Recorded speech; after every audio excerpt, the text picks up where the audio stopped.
Yusufu Mtakatifu. Tuone kama hizi zao nyeupe zitaweza kuwatakata na kuweza kuibuka washindi, au ule utukufu utageuka utukutu. Cheza na maneno ya Swahili hapa. Asante sana. Sita referee mwingine bali ni bwana Simon Ongaga, mwalimu wa shule ya vulana Nyabigera.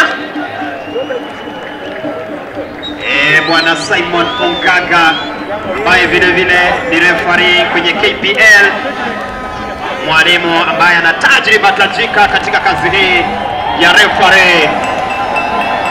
Bwana Simon Ongaga, asante sana, ambaye ana tajriba hii, ameweza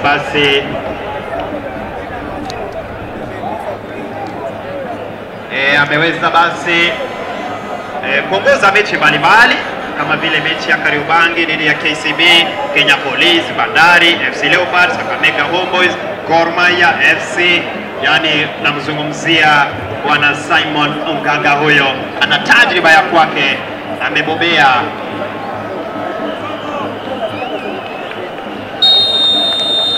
Haya, ngozi inaanza, piga fataki, goalkeeper anayaka. Hakuna haraka wa vijana timu ya Musingo. Haya, piga juu kwa juu, Dabrakani kichwa kinaita, ngozi inatoka nje. Musingo dhidi ya St. Joseph, jazi nambari 30. Dabrakani lakini ngozi haijatulia. Mchezo huu bado ngozi hii haijaweza kutolea. Wana St. Joseph almaarufu sana kama Jobo. Asante sana. Haya, sikiliza. Utakuwa ni mpira wa mrusho. Wana Musingo, jazi nambari 4, kipinde kama upinde pale, rusha taratibu. Wanakataba ndani katani hapa. Vijana wa timu ya St. Joseph watakuja kurusha tena. Ngozi ile. Haya, taratibu. Kipinde kama upinde pale, rusha. Anatuliza pale. Anacheza wapi? Pasi jerezi kwa jazi nambari 27, wanakataa hapa Musingo. Anacheza pale zone kushoto kwa jazi nambari 4. Anacheza wapi? Piga chini kwa jazi nambari 7. Hapa vijana wa timu ya St. Joseph wanakuja. Namna gani pia ya kwanza ya pili bado wanakataa. Analeta juu kwa juu. Anacheza wapi? Dunda 1 2 3 toka nje. Utakuwa ni mpira wa kuweza kurushwa. Jazi nambari 30 anza pale nyuma kwa jazi nambari 29. Anacheza wapi?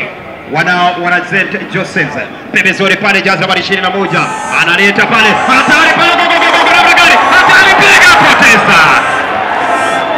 Ilikuwa ni hatari vindeja kwenye kisanduku pale, lakini kawa ndio sivyo hapa. Namna gani? Haya, sikiliza.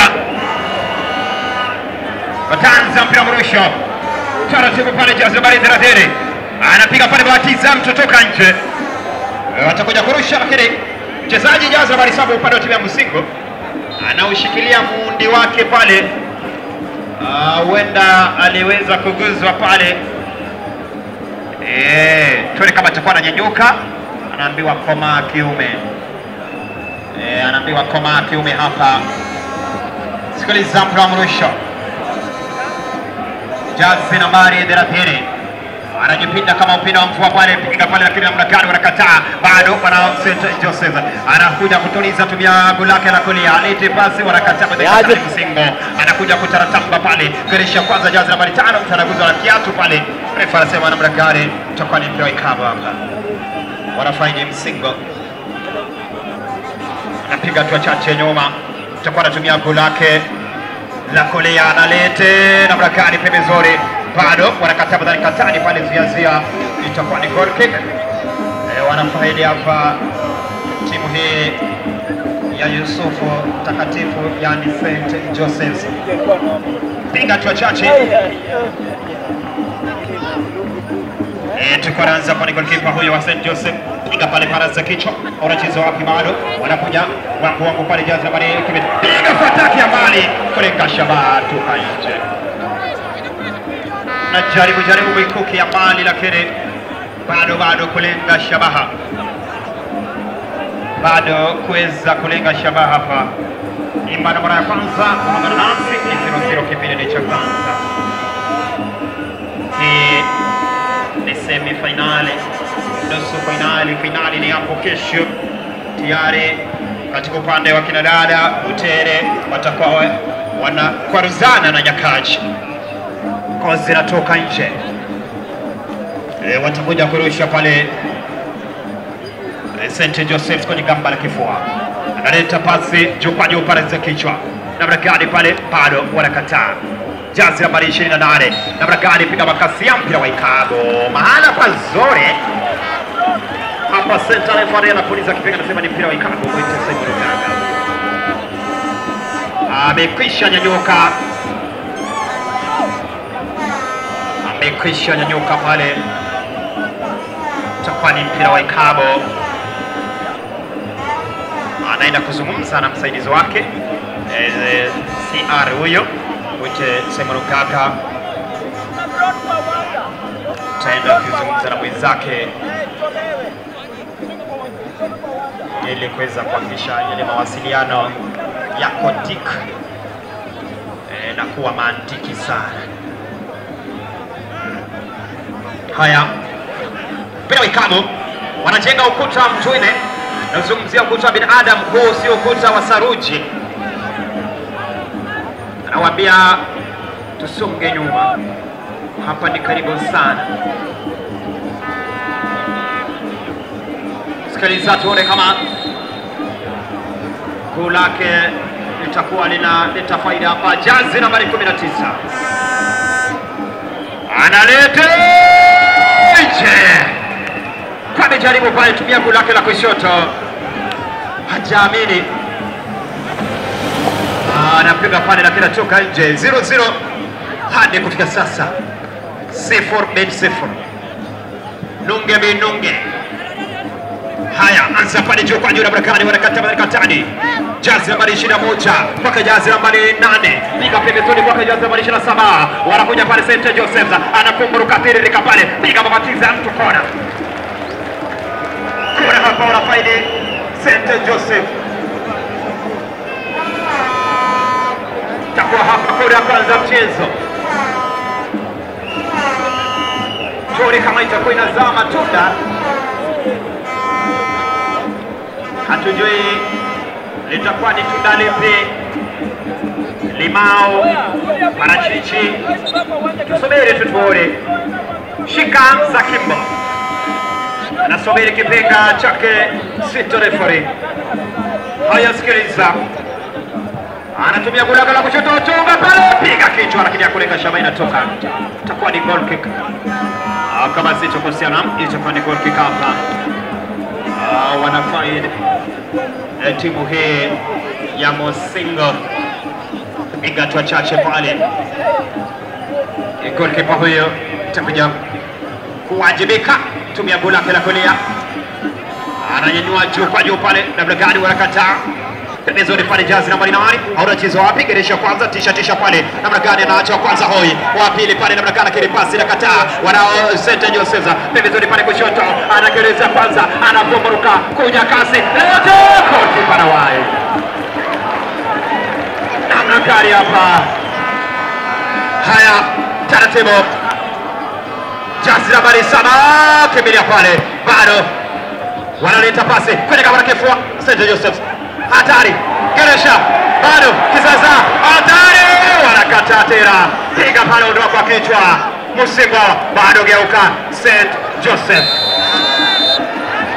Watanza tena hapa, bila waikamo.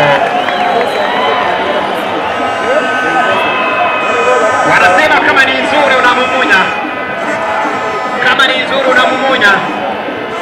Utamu wa mchezo wa soka ni magoli. Hadi kufikia sasa kipusa bahati hajasimama. Malango makavu. Magolikipa wote ni bikra. Hawajaguzwa vyovyote vile. Wako tu. Sikiliza mpira wa ikabu. Nyuma ya ngozi ile ni wachezaji wawili wa timu ya St. Joseph. Hatujui nani atakuwa anaichonga. Sikiliza. Analete pale pasi Nyerezi. Hatari pale.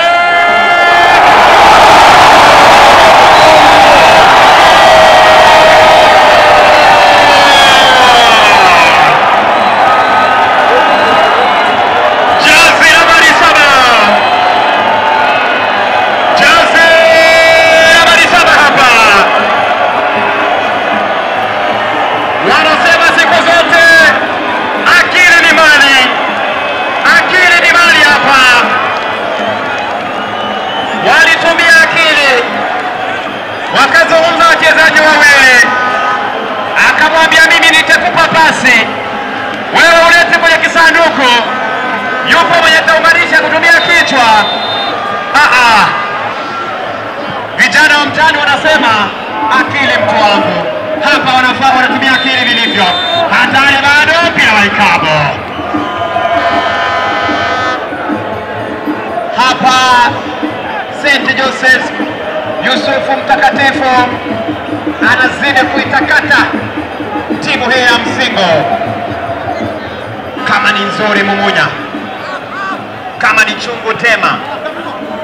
Haya taratibu, St. Joseph Geresha kwanza, ya pili wanakataa, kibendera kipo juu, pia waika pia madame,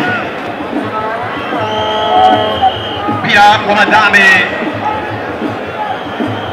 St. Joseph moja Msingo 0. Akili za mtu ama watu tatu zimeweza kuzalisha goli hapa. Haya, sikiliza Waikabo analete, wanakataa bado. Kibiria ngozi, paraza kichwa, wanakuja St. Joseph, wanakataa Msingo. Geuka kama pia pale Geresha, jazi nambari 6, leta katikati mwa Kitwara, tuliza kwenye kitari, piga pasi, anakataa hapa mwana St. Joseph, anakuja pale mfungaji wa goli, anacheza wapi, piga pasi, hatari, wanaandaa shambulizi, ana Geresha kwanza, namna gani bado, pembezoni pale kulia, hatari.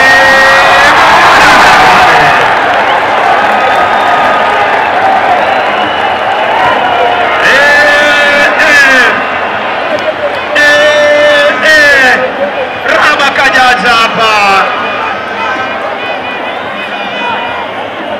leo ndio leo, asemaye kesho ni Mungu.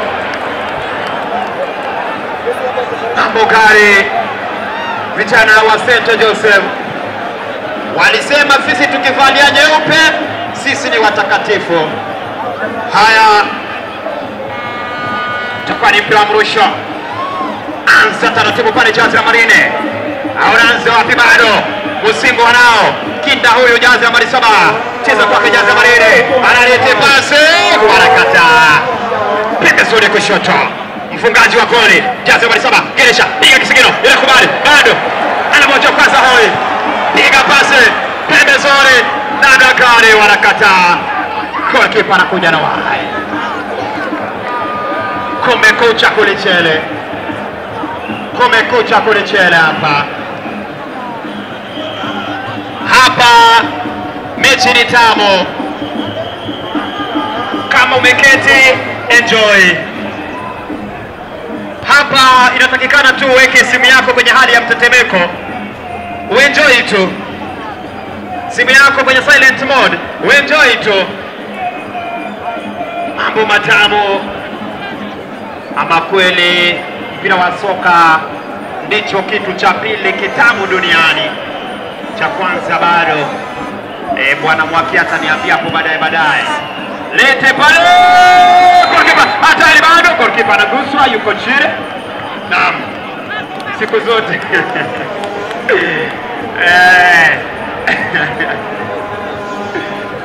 asante sana. Yuko chini mlinda lango huyu wa timu ya Msingo, wenzake wanamnyanyua, wanamwambia usife moyo, bado dakika 90. Uwezo tunao, uwezo tunao, mpira hudunda.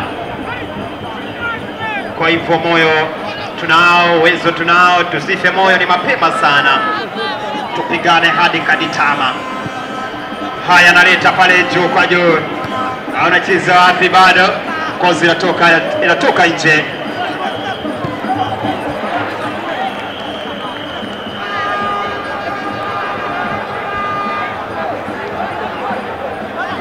Haya, asante sana bwana Mwakio, mkubwa wangu hapa, kiongozi wa matangazo haya. Haya, anza taratibu pale kwenye gamba ya kifua, Mwite Ogola Alfred, lakini ngozi inatoka nje. Watakuwa wanaanza wana St. Joseph. Onaro Shape, piga pale na Magari. Haya, hatari, kichwa kinaita pale. Mwite Dan, bado Geresha kwanza, jazi nambari 7 namna gani bado wanakata dakika 5. Wana St. Joseph kazi inatoka nje, atakuja kurudisha basi. Taarifa ni kwa timu ya Highway, timu yake Humphrey Aroko imekwisha tinga bao la kwanza, mechi hiyo inaendelea.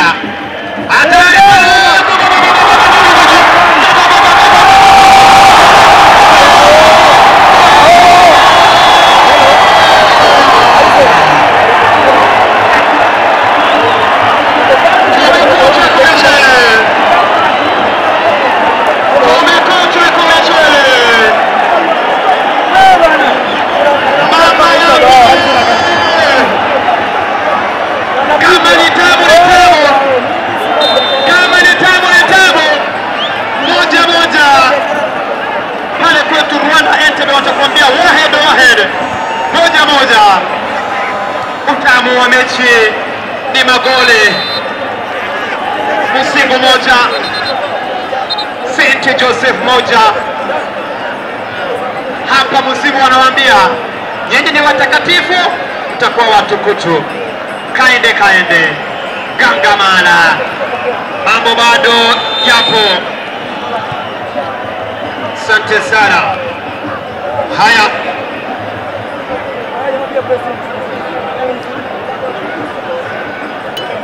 wataanza pale taratibu.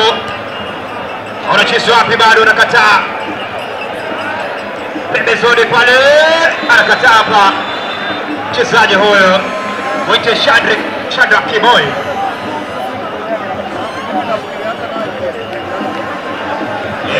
Yuko chini. Timu ile ya Highway yake Humphrey Aroko. Mechi nyingine kule chini, Kandala Tuga Highway na Kinangari. Highway moja, Kinangari 0. Taarifa ndizo hizo nazipata moja kwa moja. Tunazidi kufuatilia matokeo ya mechi ambayo inachezwa Shanjari na hii mechi ambayo inapigwa sawia na hii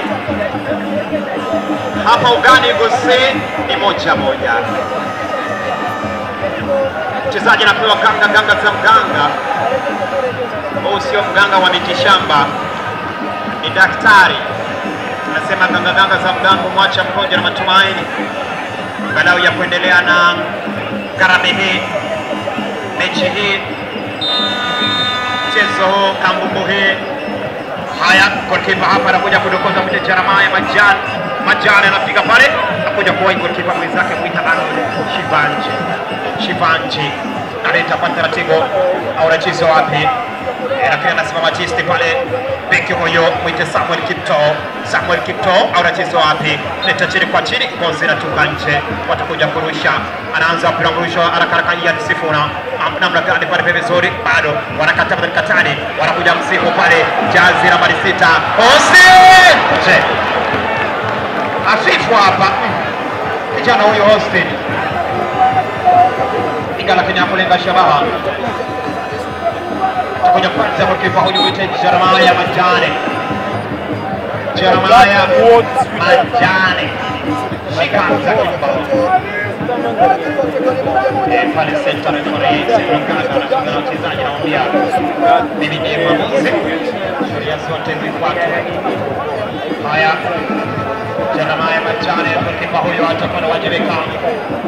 Anacheza wapi? Anadokoza juu pale, anakuja pale panaza kichwa, na bakali wanakuja akakata pale mwite Shifuti wa Exxon. Unajua sasa bwana, pia shuhuda.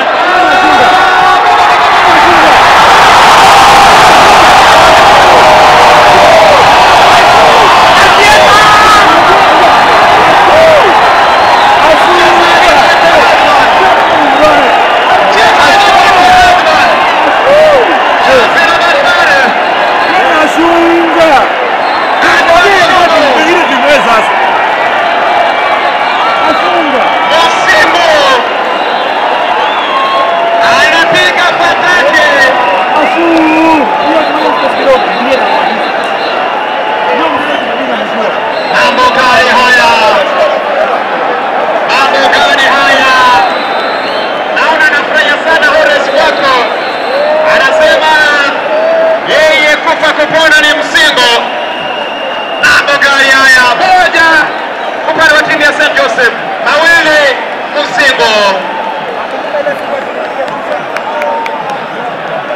utamu ulioje. Kijana mwite Adman Shumbo, piga kitu ndani ya wavu. Haya, kichwa kinaita. Jazi nambari 8. Unachizo wapi? Piga pembezoni pale, dunda moja mbili tatu. Jazi nambari 7. Kozi natoka ijana iachia pale. Kijana mwite Gatquot Kwani. Mwite Gatquot Kwani. Haya, taratibu. Kozi natoka nje. Mambo gani haya? Mchezo mtamu tu. Sikiliza tu pale mtambulisho. Anza taratibu pale. Anza kwake Jazi nambari 15 mwite Simiyu. Insi. Bado wanakataa. Kozi natoka nje. Takuwa ni mtambulisho. Mashabiki wanafurahia sana. Wenda hawa ni mashabiki wa Msingo, wanasema bado.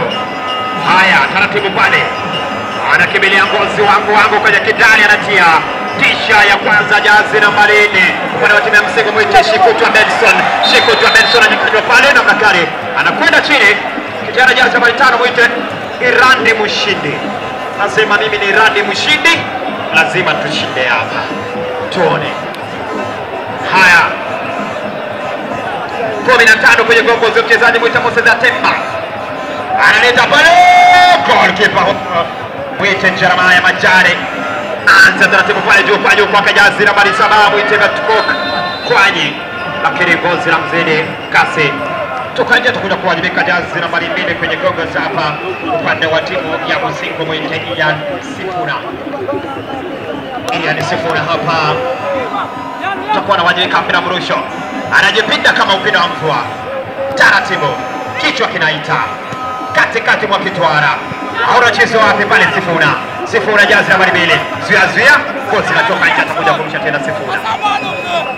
Mawili kwa vijana wa timu ya Msingo. St. Joseph moja.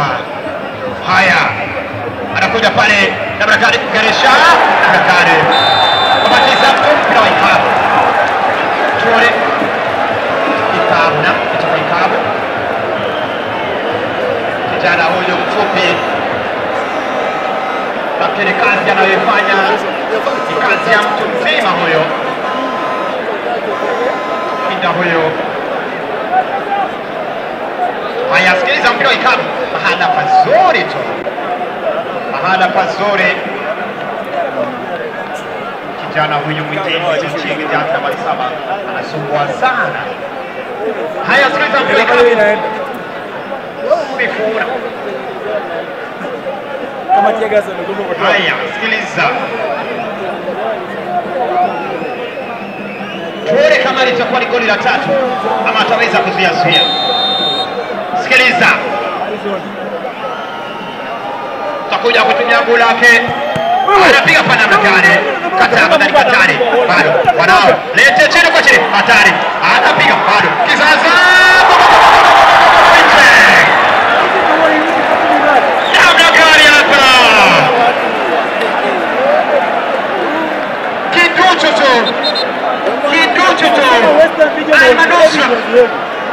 Almanusra hapa waweze kupata la 3. Leo ndio leo, asemaye kesho ni mlongo. Nimeenda kusema asemaye kesho ni mlongo. Kuna mtu amenitumia harafa, amemtaja mtu hapa lakini simtaji. Haya, asante sana. Mpira wa ikabu utakuwa ni mpira wa ikabu hapa. Weka kwenye maa yake, weka kwenye maa yake hapa. Jazi nambari 11 pande wa timu hii ya St. Joseph utakuwa na wajibika. Haya, sikiliza, piga hatua chache, chekecha miguu yake, analeta nje, amepiga pale na pili hafifu, ikawa ndivyo sivyo, asiye na bahati ya bahatiki. Mpira hudunda, mpira siku zote hudunda, mpira hauna adabu, haujui mgeni, haujui mwenyeji. Hapa tu mgeni mwenyeji, mpira unadunda tu. Asante sana. Haya, hatari pale, kesha ya kwanza namna gani hapa. Kijana mwite Elvis Ochieng, jazi nambari 7. Elvis Ochieng hapa sumbua sana. Naam, jina ile ambalo nilikuwa nataka kulitaja hapo. Wanamuita Kante, Ngolo Kante, kimo chake, jazi ambayo anaivalia ni kama Ngolo Kante, linafaa. Mechi ambayo anaipiga ni kama yake Ngolo Kante. Mechi safi sana. Sikiliza. Chakwa ni mpira wa ikabu pale, kona na kona. Lete gogo na mnakari hapa. Wanaondoa pasa bado.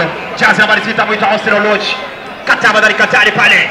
Vijana wa timu ya St. Joseph anakuja kuwahi pale, kijana mwite Adman na mnakari pale. Hatari pale. Wanakataba ndani katari pale. Haya, geresha kwanza pele. Analete kichwa kinaita katikati mmoja, anakimbia pale Tony Mwale pembezoni pale, anacheza wapi? Piga pasi kutoka kijana mwite, sasa ni Gabriel Silali, bado Gabriel Silali anaambiwa utalala. Anza pale kijana mwite Austin Oloch kwake Ngolo Kante hapa, kijana huyu mwite Elvis Ochieng, kozi natoka nje. Namna gani hapa? Kama ni tamu, usimeze, mumunya tu taratibu. Ukimeza basi utoto wapi utamu ule? Wakati huo napiga pasi nyerezi kwake kubwa wangu mwalimu Bwana Mwakio. Bismillah. Basi asante mwenzangu, hapa ni kwamba mechi moto kweli hapa. Kinataka kule mbele kile kwaje? Nakwambia ni moto hapa. Moto kule mbali. Timu zote kila mmoja hapa anataka kuhakikisha kwamba ako safe, kwa sababu ukifika finali tayari umeingia East Africa, kwamba hakuna mambo ya kubahatisha. Ukishinda nafasi ya 3 hapo lazima utabahatisha, lakini endapo unaingia tu finali hiyo tayari mguu wako umeingia kwa East Africa. Haya, wanakuja kusha hapa vijana hawa, bila shaka wa Musingu hapa anarusha ndefu kule mbele kabisa, huko kichwa kinalia. Inakuwaje? Anarusha kule kule, lakini unatoka nje, mpira ule unakushwa. Utakuwa kushwa mpira ule. Anakuja kushwa kule zamani mgoni. Aman Benson Shikutwa anamshambulia kwa mgoni kule kabisa, Mani Atemba kwake Shikutwa piga ndefu. Inakuwaje? Wanaondosha tarile, wanakuja Ojobo, piga ndefu kule mbele huko, kipa bila sosote naitwa Arnold Shimashi jaka kule ngozi ile, anaangalia pigo hapo, piga moja ndefu kule juu huko, kichwa gania. Inakuwaje? Anakuja hapa tena, tuliza kule ngozi, tiza mkono kule barabani. Amalemba kipenzi ndalia kwamba aliweka ile high boot, isukuti kila mahali yakifika hapa. Haya, ndio hivyo, wanaweka kwenye ngozi chini ya nani huyu? Amalemba anavuta kasukula. Amalemba piga wewe, changanya ukuta. Haya, wanaona tena anakwenda wapi? 17 ngoni, gereza moja pembezoni, anapenda mwepesi, lakini kwa hivyo weka kule katika wakati hapa, kichwa kinalia. Nambari 2 mgoni kule mbele kabisa, Bani Sifuna wanakuja kwa haraka huko.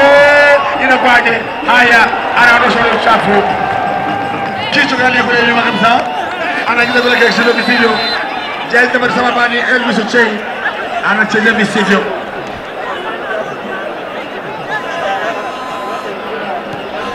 Wanakuja kwa kule ngozi chini, kwa kabisa kule mbele kapiga wapi? Kwa kibuza huko, cheza moja safi. Jazi barisha moja mgoni, anaficha makazi safi, lakini unatoka nje. magoli bado ni mawili, magoli mawili kwa timu ya Msingo, ila hali St. Joseph's moja, kule kwingine Highway moja, Kirangari sufuri. Tayari wasichana Butere na Nyakachi wanapatana finali. Butere Nyakachi kwa finali, St. Joseph's na Kombani mechi ya 3 na 4. Kumbuka nafasi ya 4 ya 3 ataenda East Africa, hivyo itakuwa ni finali hiyo nyingine. Mechi ya nafasi ya 3 na 4 itakuwa ni finali nyingine, sababu mshindi wa mechi hiyo anaenda East Africa, Mbale Uganda. Haya, wanakuja kurusha mpira ule kule chini kabisa, kwake meza kule nyuma kabisa huko, angalia wapi, piga ndefu kule juu huko, anafanya kichwa kinalia, kichwa wanakosa, wanaanza, anakuja kina Msingo lakini anacheza visivyo, wanakuja kule haraka kule chini. Jezi Marigabe kapteni mwenyewe Mwale anacheza na kibaki kule Mamar Majani.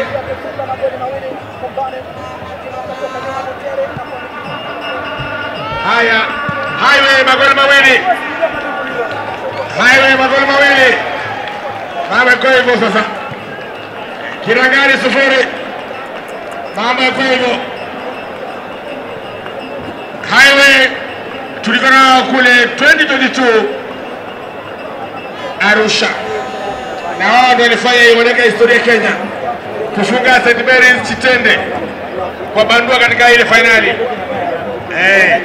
Haya, cheza moja safi katika finali, piga kwa kule,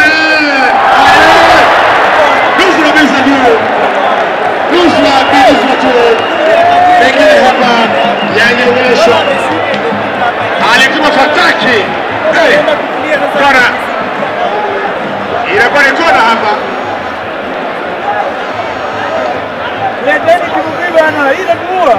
kona hiyo,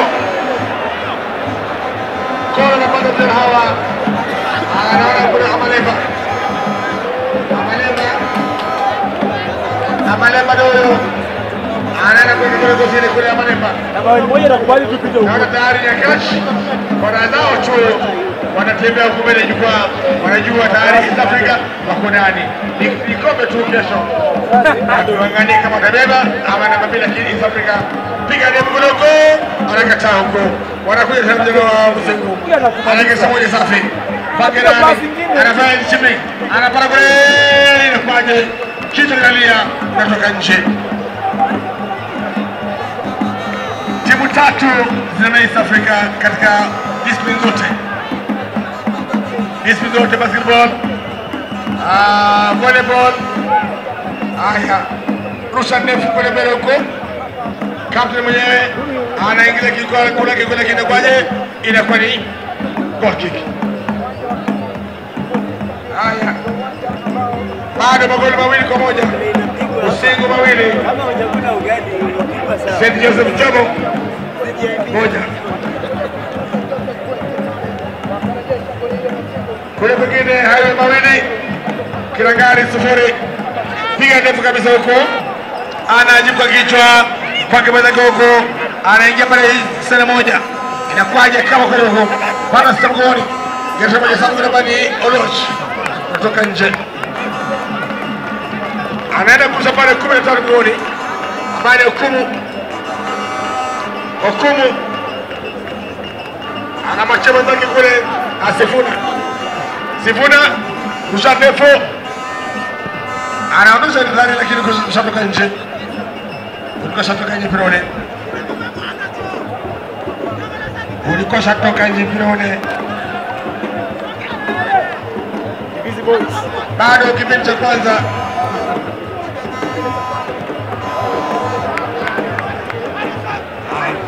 Anakuja kule kuweka gozi chini kwa kipa huyu ambaye anaitwa Jeremiah. Bila dirada mikono. Anaangalia weko wapi? Anakuja moja leo kufungule juu huko. Kibila kule nani kichwa kinalia. wanakimbia kule 21 mgongoni, kwaje anauhata, inakuwa ni goal kick, inakuwa ni goal kick bila shaka. Naona hivyo msaidizi wa pili hapa ashaonyesha kwamba ni goal kick.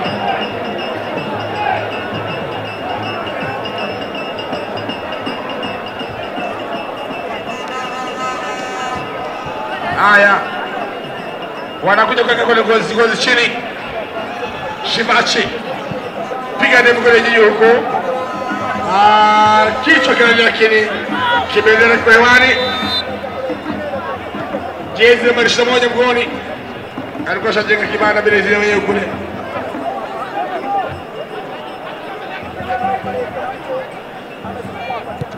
Piga ndefu kule juu huko, anaruka kichwa kule, nafutani jana malishi mgongoni, piga ndefu kule huko, anatuza kule kwa Zakiri, anaorosha ile uchafu chini kule.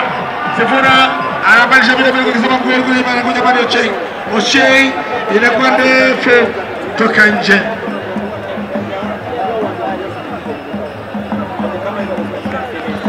Toka nje kuna kuzile. Anakuja kucheza na huyo wa Jobo kusikia safi. Kichwa chania. Anaangalia wapi? Amfinya mmoja kitoro kule nyuma kabisa bani. Ushindi. Cheza moja lakini toka nje pale katika pembezoni ile chake. Kurusha moja ndefu kule mbele kabisa huko. Anaangalia kule ushindi. Tuliza kapteni mwenyewe huko angalia wapi? Piga ndefu ndio kule mbele huko. Anaondosha tani ile. Wanaanza tena. Jezi ndani mgongoni nani? Anaje kule huko inakuwa kule. Kibira kule kama mbele njoo ile. Piga laza huko.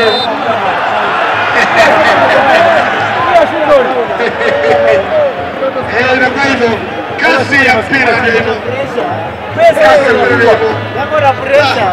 Unajua mimi ni defender. Nakwambia vile Sirengo amani director sports Zitek ako hapa vile vile.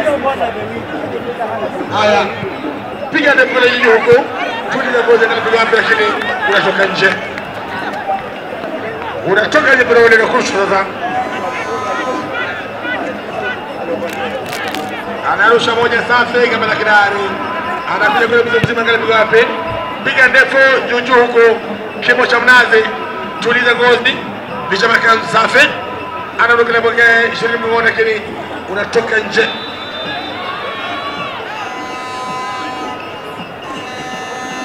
Sasa nambari hii ni Oganga.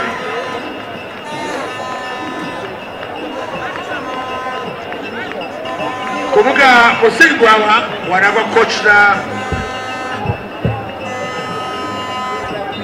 Mwinamo ambaye alikuwa Kashmega.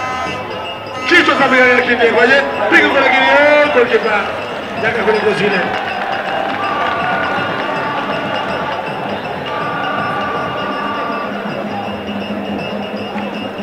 Luna moja kwa raha zake. Piga ndefu kwenye jiji huko. Kichwa kinalia lakini bado amekosa wote. Tuliza kwenye gozi. Jesse mkono pale Oloch. Paka mzake kule kuna mbele. Wanafanya kule mbele kwa wapi? Jesse msunguni. Piga ndefu kwa lakini nje. Ile kwa kwa kwa hapa yeye Kenya Academy of Sports CAS.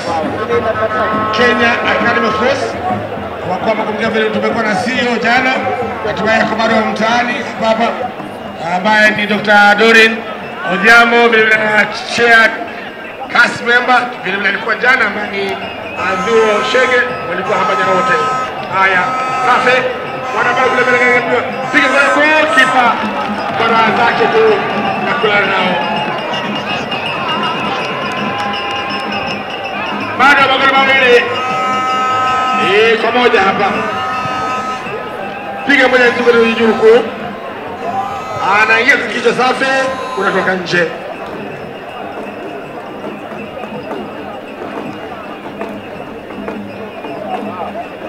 Vile vile ataweza kusahau Regional Sports House ambao mkurugenzi mkuu Amani Evans kwa hapa. Nyota TV na wale wengine wote Coca-Cola. na media houses zote ambazo ziko hapa tunasema kwamba heko, kwani wananchi wote ulimwengu mzima wanajua kwamba mtu wangu tuko hapa. Tawe TV vile vile. Najua tu mahali penye yuko. Tajekara. Hatumwachi. Tutatoka naye kwa tutatoka naye kule Huye, Arusha. Natumai mimi tutatoka naye kule. Piga moja ndio kwa gol. Hapa. Inakuwa ni kona.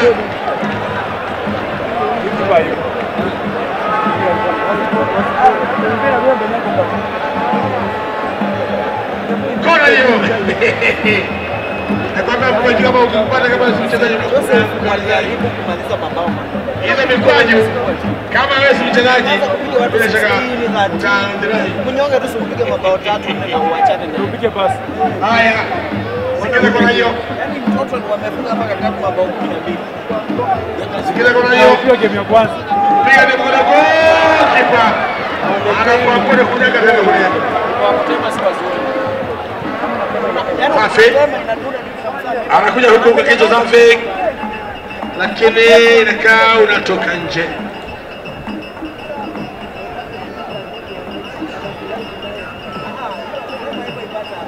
Wanakuja kukusha vijana hawa wa Musengo. Musengo rusha kule lakini unatoka nje.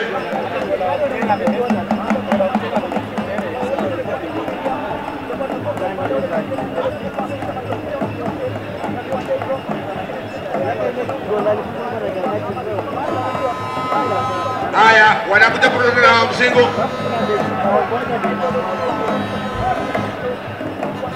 Yana heshima mnapana. Safi. Kumbuka Msingu walishinda kombe hili 1984. 1985 walikuwa nafasi ya pili. Historia hiyo. Alafu 1997 walikuwa namba 2. Wameshinda trophy mara moja. Haya, safi. Chenga safi kwa anaitwa Olosh. Ocheng. Safi kabisa. Wanaanza kule mbele kabisa huko. Chenga moja safi. Wanaanza kule wapi? Jobo anyang'anywa. Ocheng. Anaingia kule na dogo. Safi. Wanaanza hapa. Safi kabisa. Tamu hiyo. Mohamed anasema kwamba tamu. Anaingia kule kabisa safi. Anaingia wapi? Kipenga ya. Basi na mimi na kata tama la maji hapa mwenzangu Abros.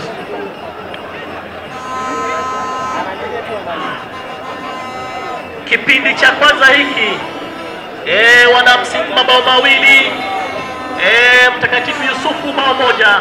Doko anatia kichwa mwana Msingu yule, mwite Moses Ateba amenangana kule chenga moja, wanakata wana St. Joseph's.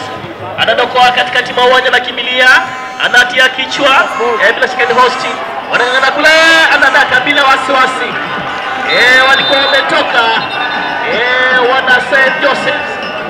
Naona kule anagaga kijana mmoja wa timu ya Msingu. Taweza kukwambia ni nani huyu. Kipindi cha pili wana Msingu mabao mawili, lakini kumbuka kwamba timu ya St. Joseph's watangulia kufunga bao lakini halikudumu. Bado na kipindi cha kwanza hiki, kuna kipindi cha pili, tupate kubainisha mbivu na mbichi. Tuone kina nani wataingia katika finali. Mechi ya kwanza ikawa wasichana katika uga huu wa Gusii, wana Nyakach wakawatoa St. Joseph. Hatujui kwamba historia itajirudia, lakini hali ilivyo mabao mawili Msingu, bao moja St. Joseph. Tutakuja hadi tamati ya mchezo. Anatolewa Yembi mgongoni, Mwijekia Sifuna anaopewa kakaganga ya mganga ambao siku zote kumwacha Mwela akiwa na matumaini. Global MC kutoka Borabu Machoge mwite Mwinyi Jordan Nasa ndani ya nyumba, bila kusahau bwana Nishon Jagoto anafanya mikogo yake kama kawaida wanapoongoza. Wote wale ni lazima nambari moja atie Hamdazo. Wanakuja kule wana Msingu, anakuja anakata Hosni Oloch, kipenda kinapulizwa madhambi, wanafanya madhambi. Bila shaka wanaenda kucheza ile, na mwana Msingu Hosni Oloch anamwachia mwenziwe Anan Okumu. Wakati huo anaingia Ian Sifuna baada ya kupata huduma ya kwanza. Wanaanza fupi, anaenda Hosni Oloch Austin, anakuja na fieka mtu madhambi, anasema amefanya madhambi huyu mwana St. Joseph. Bila shaka atakuwa ni Gabriel fulani. Wanapata ile fauli, wanapata fauli, wana Msingu, wanaongoza mabao 2-1. Bwana Albert Mojiki ndani ya nyumba, shabiki ya Muhondo wa Kadada. Wanaanza kule juu wana Msingu, wale vijana wa timu ya St. Joseph wakiongozwa na Shandra Kiboi wanajenga ukuta, na Mola Kiboi na Mola Afani Shuku wamejenga ukuta. Ndoko kule anaondoa uchafu. Wanakuja wana Msingu, tuliza, mwite nani huyu, nenda kule, chenga ya kwanza kule mbele, hamna mtu, anatia kichwa. Wana Msingu kwa sasa Atemba wanakata kule, ila mshindi kwake Anan Okumu, wanang'ang'ana kule, anakuja tena ila mshindi anawahesabu 1, 2, 3, anashabikiwa, anakuja Chikutwa Benson, Chikutwa kwake namba 7 mgongoni Elvis Ochieng, wanakuja anatia nguvu, anang'ang'ana, mwite nani huyu wa Msingu huyu, chenga moja ambaye ni Elvis lakini wanaondoa mpira unatolewa nje. Wakati huo anafanyiwa madhambi, naona akielekea kule Simon Ongaga anamwambia kijana jambo kwa chini, Kabubu ina sheria zake. Wanafukumana pale, wanafanya hadan ndio mikono na anaitwa, anaingilia kati referee Simon Ongaga, anaenda kule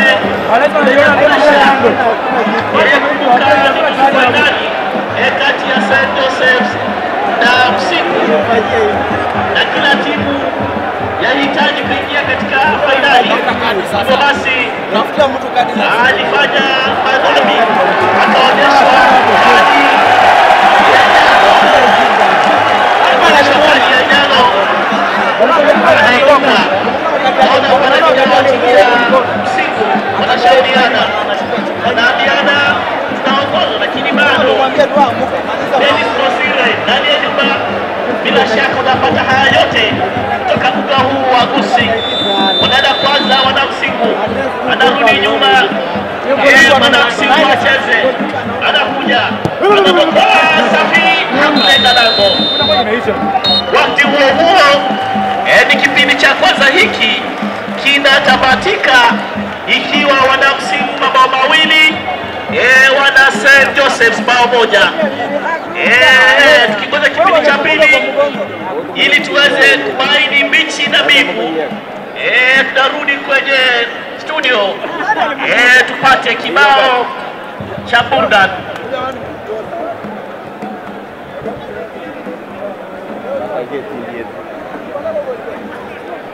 Kumbuka kwamba tukingoja DJ afanye mambo, naona pale wanasali na kuswali. Naona timu zote mbili wanapiga bismillahi, wanaelewa kwamba mcha Mungu si mtovu. Na siku zote Mungu hamwachi mja wake. Hivyo basi wanamaliza kupiga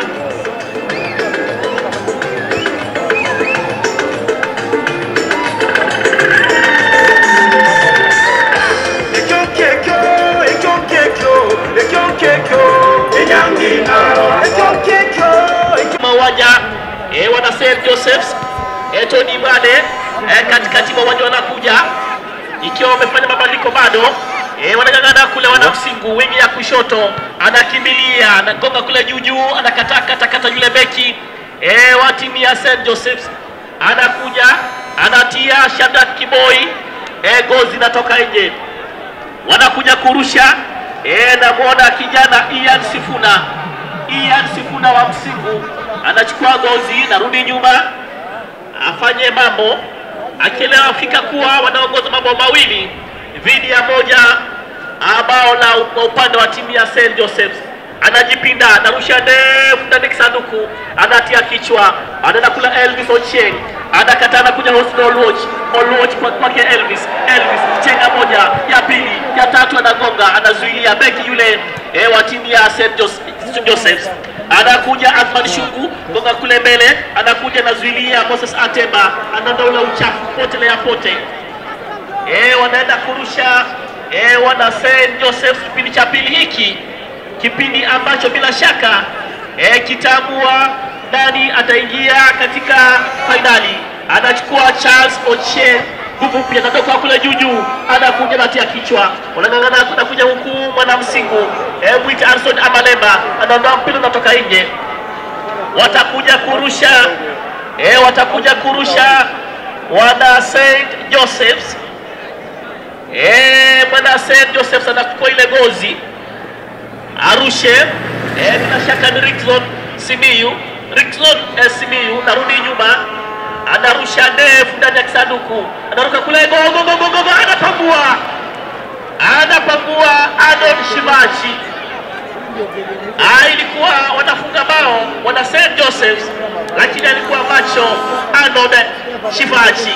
Wanapata kona nyingine tawali hapo, anarudi nyuma, bila shaka atakuwa ni Rickson Simiyu Rickson, narudi nyuma, mabula kushoto, dokoa, gonga ovyo, mpira unatoka nje.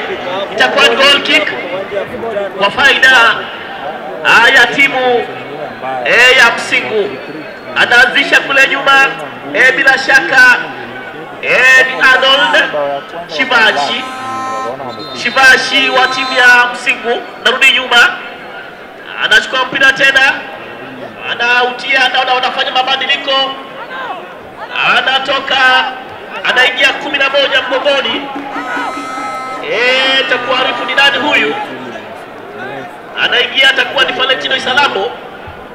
Anaanza haraka kule nyuma, Arnold Shivachi anakuja natia kichwa, wanakuja wana Msingu, wana St. Joseph's, Gabriel Shilali, tunatoka nje, wanarusha kina nani, Msingu anakimbilia kurusha Moses Atemba, anaenda kurusha, anarusha fupi, anampata mwenziwe Iran mshindi kwake Moses gonga kule mbele, akimtafuta Elvis, anakuja na Katarina Simiyu, wanakimbilia tena, gozi natoka nje, wanaenda kurusha. Wakati huu wana Msingu anachukua mpira, anarushia Chikutwa, anarusha ndefu kule, akimtafuta Elvis, anakuja, anakataa, bila shaka ni Albert Ovyo, anakimbilia kule kwa gula kila kushoto, gonga juu, anatia kwenye kidari mana St. Joseph's, anadepa kule lakini anakataa, anakuja anacheza juu, ila ni mshindi. Mpira huu katikati kule, safu ile ya kulia, wanakuja wana Msingu, cheza moja, Amalemba huku nyuma akimtafuta Sifuna kule mbele, wanakata captain wa timu ya St. Joseph's kule mbele, wanapanda wana Msingu, huyo mwite nani, mshindi kwa captain, fantastic, anakuja huku, wana Msingu, chenga moja, ya pili, na wanakata hawa wana St. Joseph's katikati mwa uwanja, anakimbilia kule, bila shaka ni Katuok Kwani, ananyang'anywa ile gozi kwake Elvis, chenga ya kwanza, ya pili, ya tatu, ananyang'anywa.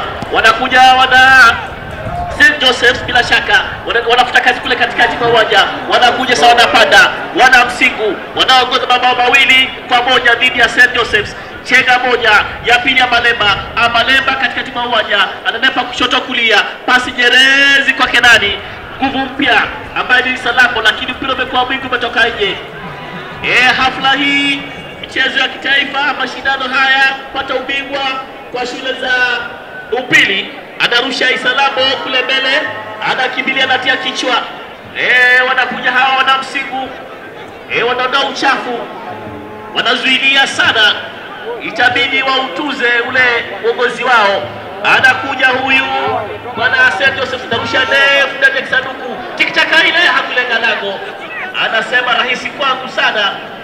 Mwite Arnold Shibachi, anaudaka, anapoteza sekunde 2, anainuka. Ni madaha na mikogo siku zote ambayo huonyeshwa na walinda lango hasa wanapoongoza. Inakubalika katika mchezo wa soka.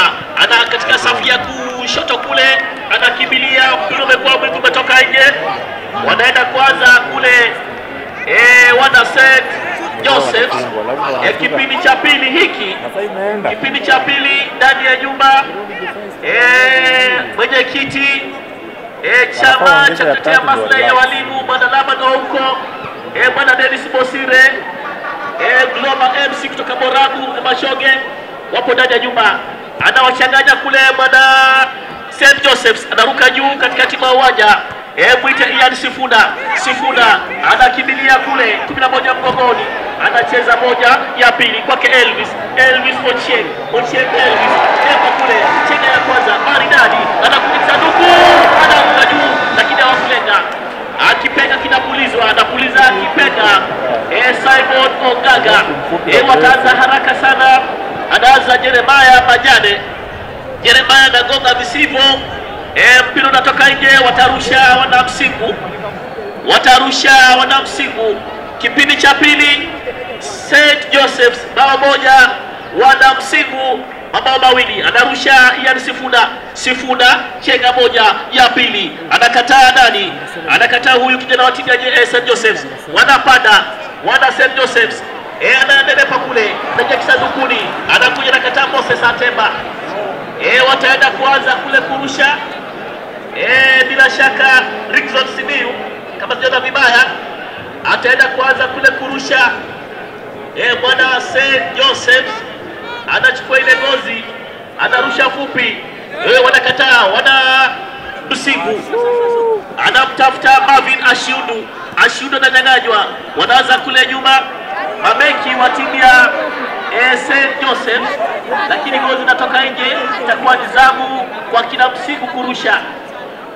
Mechi ya kasi mno, talanta na vipaji kwa vijana wetu katika shule za upili, ama kwa hakika tuna talanta. Wanaanza fupi, anakuja Elvis Ochieng, anatia kwenye kidari na mrejeshea mwenziwe kule captain. Wanabadilisha mita begi, safu ya kushoto kulia, anasukuma kule, anasukuma kijana Austin Oluoch, inakuwa ni madhambi. Wataanza fupi, naona kuna Ian Sifuna, kuna Sifuna, kuna Abalemba Harrison, anamwachia Abalemba Harrison Abalemba. Risala nyingine hapa kutoka kwa naibu wa mwalimu mkuu St. Anne's Scholastica. Wanaenda kule wana Msingu, wanakataa. Zamu ya kina St. Joseph's, anakimbia kule, anazuilia yule Wili, anadaka nao nambari 1 wa timu ya Msingu Arnold Shibachi. Anaanza haraka katikati mwa uwanja, wanakuja wana Msingu kwenye mduara, anakuja na uchukua ila mshindi anamtafuta huyu Abalemba, wanakataa. Anakuja anaudaka bila wasiwasi, bila kudunda, bila kutuza muda, anautambaliza. Anaanza na beki wake kule Jeremiah Majane, anamrushia, lakini namuona kijana wa timu ya Msingu, bila shaka ni Austin Oluoch, anaomba huduma ya kwanza, anainua mkono, kana ameumia. Tutangoja maelekezo ya Adila center referee Mwinyi Simon Ongaga, mwalimu wa shule ya wavulana ya Nyabigena. Anasema siku zote mchezaji wa kati anafanyiwa, anapewa huduma nje ya uwanja. Anayeruhusiwa tu ni mlinda lango. Anatoka Austin Oluoch kupewa ganga ya mganga.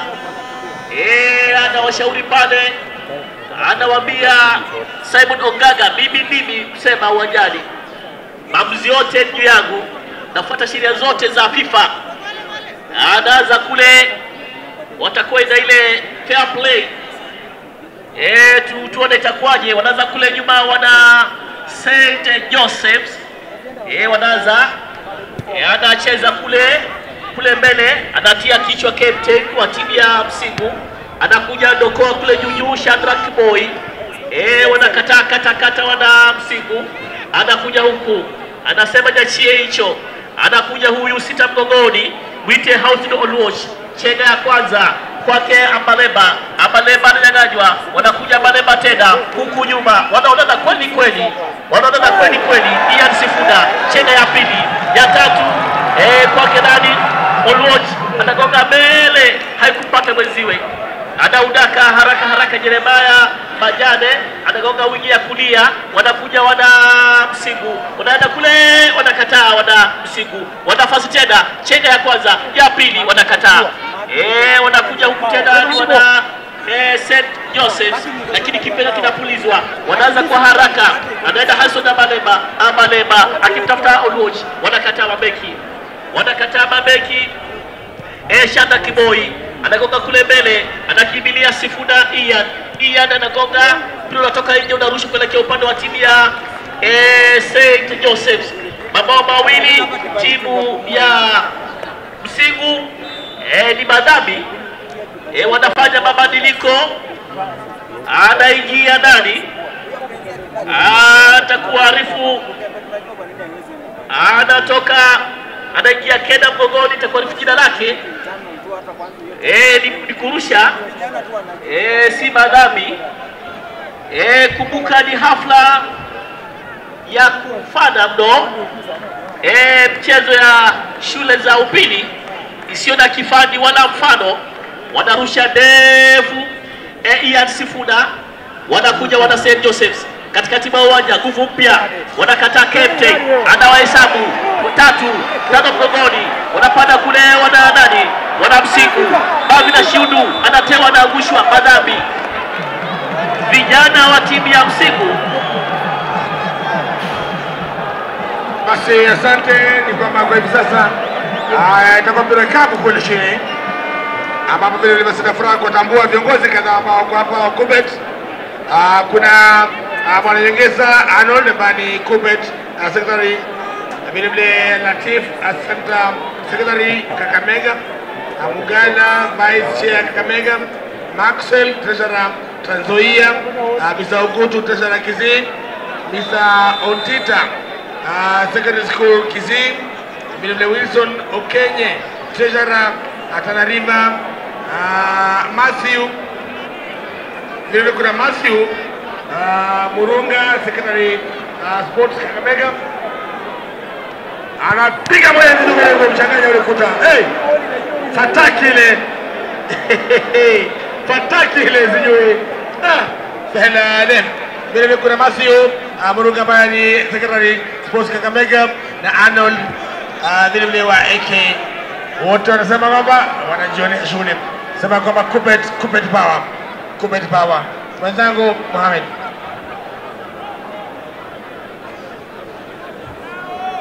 Haya, asante sana bwana Mwakio. Haya, anarusha pale taratibu kwenye sanduku, paraza kichwa lakini wanakataa badala katani pale. Bado kizaza kipo. Geresha piga.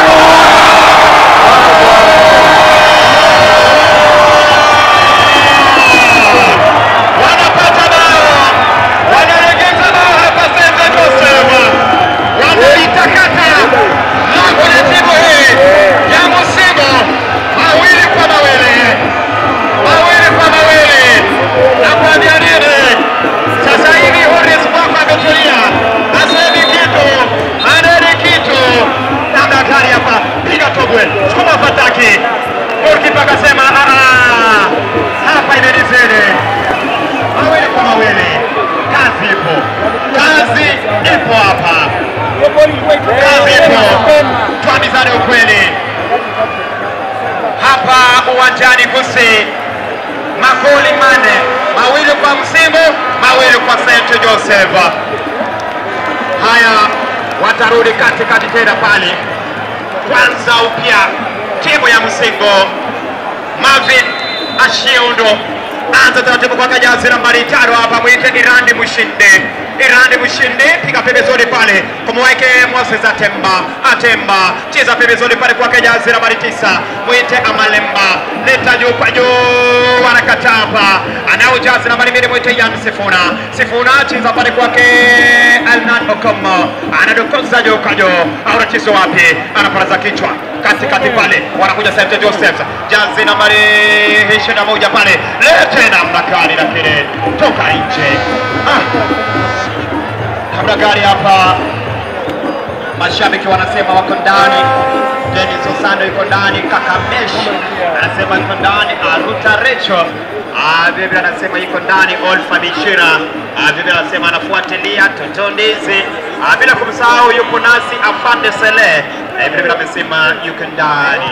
Haya taratibu pale, leta juu kwa juu, unacheza wapi, wanakataa hawa vijana wa timu ya Msingo, piga pote Kambirani, hatari, kibendera kipo juu.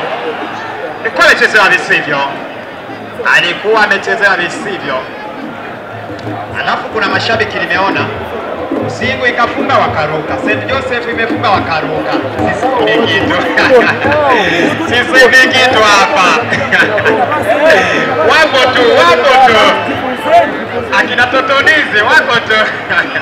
Haya, leta junga hiyo pale, basi Yerezi anacheza wapi?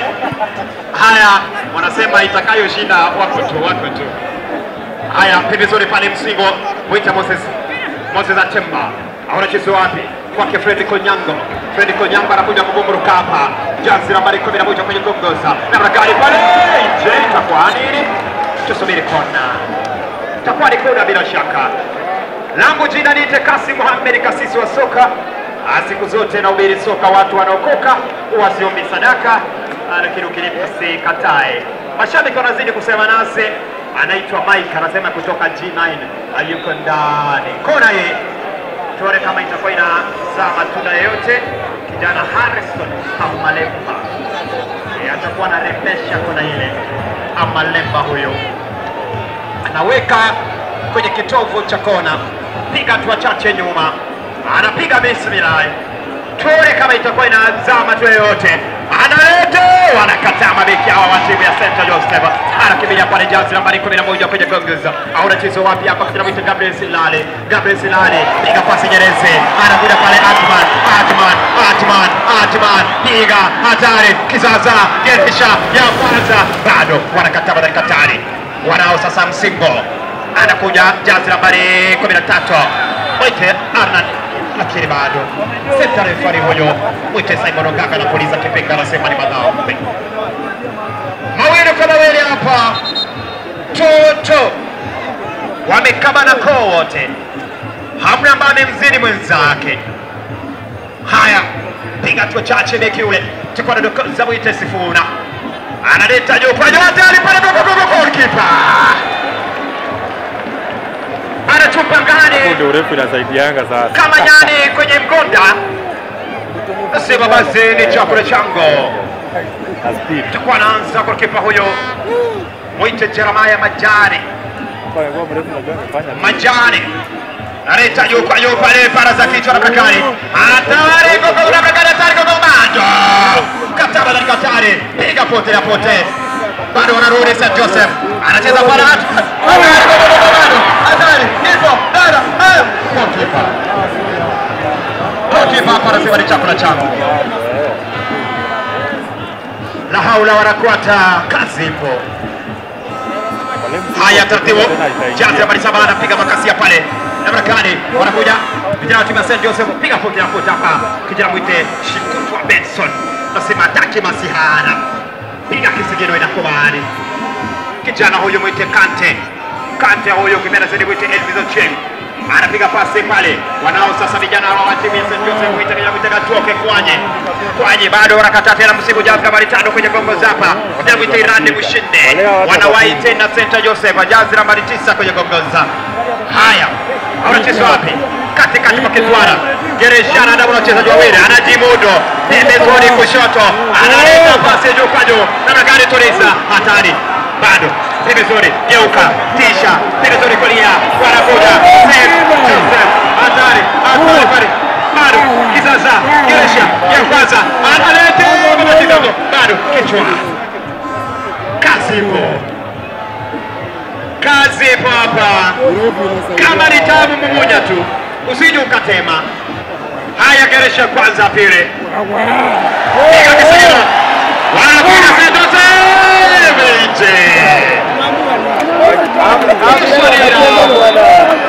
yaani ni game ya shule lakini atakuwa anatoka nyasi habari 11 kwenye Gongozo upande wa Msimbo. Takuja ringia nani hapa? Ataingia kijana kuita Kevin Manani. Manani Kevin. Atakuwa ringia hapa. Na kijana huyu Kevin Manani. Haya, anza pale. Enda. Wanakimbilia Ngoze. Vijana hawa timu ya St. Joseph. Inga pale pembezoni, Jazi nambari 7 analeta pale kijana mtega tua kwaje pale, bado Ziazia anatoka nje. Na kwa nini goal kick hapa? Langu jina niite Kasi Mohamed Kasisi wa soka. Tupo hapa sako kwa bako naye mwalimu Mwakio kuhakikisha kwa shughuli hii unapata burudani. Haya, piga pote na pote pale, anacheza wapi? Lakini Ngozi ndio 1 2 3 inatoka nje, toka nje. Asante sana wanaozidi kusema nasi, nashukuru sana mashabiki, asante sana. Naitwa Nyax anasema yuko ndani, nakuja kuzungumza hapa Semonongaga, anakuja kuzungumza pale na photo fish pale kuweza asante sana Cyrus Ondanya 101. Kuna mtu hapa ananitumia rafa, anasema mechi ni tamu kuliko mechi yenyewe. Haya, sisemi kitu. Sisi tunajua tu moja, hii tu ya mpira. Kozi natoka nje pale. Watakuja kurusha Jazi nambari 2, muite Ian Sifuna. Taratibu, paraza kichwa pale, namna gani? Bado anakuja pale kijana mwite Elvis Ochieng, wanakataa St. Joseph. Haona chizo wapi? Geresha piga makasia pembezoni pale, tumia gula kila kushoto, kipenga kinapulizwa, mpira wa ikabu.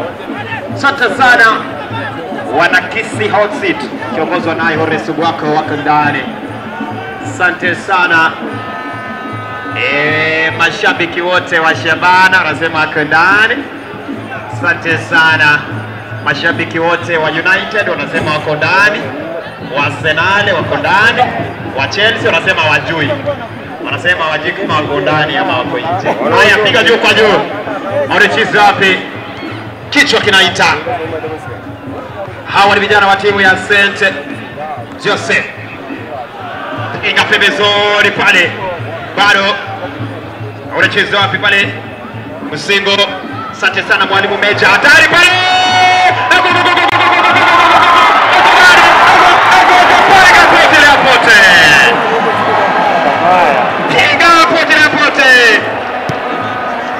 asante sana mwalimu Meja Johnson anasema yuko ndani. Haya, wanakuja tena, Msingo piga nje, namna gani hapa? Mambo mazuri vile Lewin anasema yuko ndani. Zidi kusema nasi, asante sana Shifting Grades Online pale YouTube wanapeana masomo ya bure mathematics and physics. Asante sana. Haya, sikiliza, anadokoza pale goalkeeper huyu mtu Jeremiah Majani, pembezoni pale katikati mwa uwanja Gabriel Silali anakuja kuwaisa kwa mtu Admani Shungo bado wanakataa badala katani Musingo bado wanaotea St. Joseph pembezoni pale kila kuitenga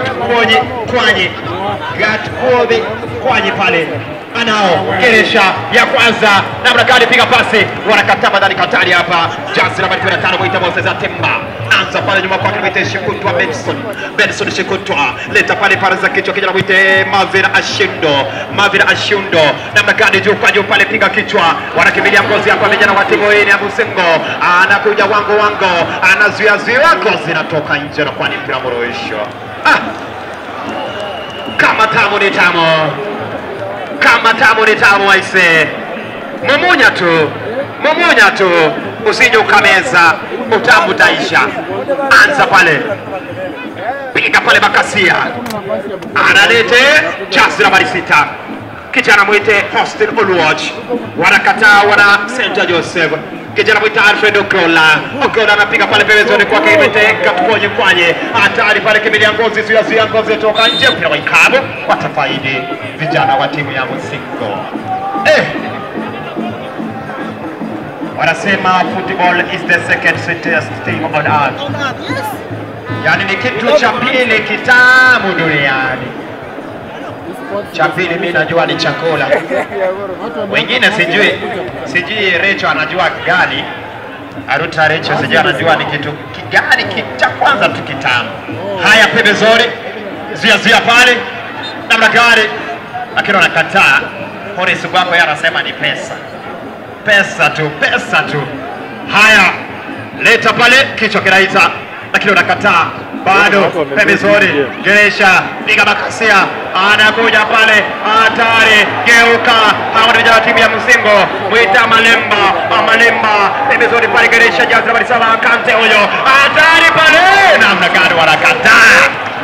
Kwenye gamba la kifua, wanakuja safari hii St. Joseph. Jazi nambari 15, kijana huyo mwita Atemba, bado wanakataa. Katikati mwa kitwara, piga kontroli nzuri, piga pembezoni pale, kumtasa kijana mwita Marvin Ashendo, anakataa pale kijana huyo. Mwite Alfred Ogola, lete katikati pale, jazi nambari 5 kuja kuwahi kijana huyo, mwite Iradi Mushinde, anasema hapana, nichezea vibaya, mimi ni mshindi na nimetumia sabuni ya mshindi na nimekuja hapa kutafuta nini? Ushindi. Asante sana. Tatibo. Wanacheza wapi? Sifuna.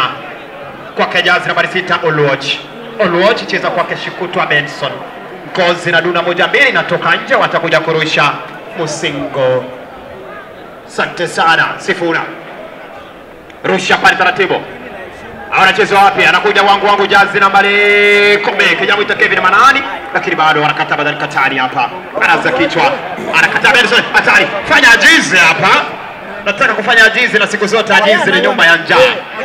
Anageuka pale jazi nambari 6 mwita Austin Oluoch bado na gozi. Anakuja kucheka kwanza Kevin Manani anapiga pale kwa Oluoch tena.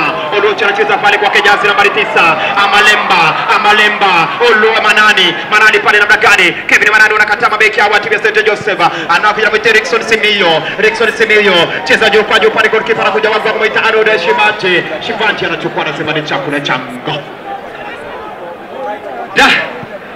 Kama ni tamu wanasema wenyewe. Tamu kama nini? Nino. Mpira wa ikabu.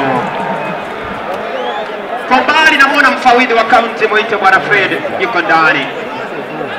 Kumbuka pamoja nasi yuko naibu gavana Mheshimiwa Elijah yuko nasi kuweza kuhakikisha kuwa anatizama wanafunzi hawa wakivitononoa vipaji na vipawa kupitia mchezo wa ngozi. Sikiliza, mpira ikabu unajenga ukuta wa binadamu, ukuta wa mtu tatu. Piga hatua chache nyuma, namna gani? Chochote kitakachozaliwa kitalelewa.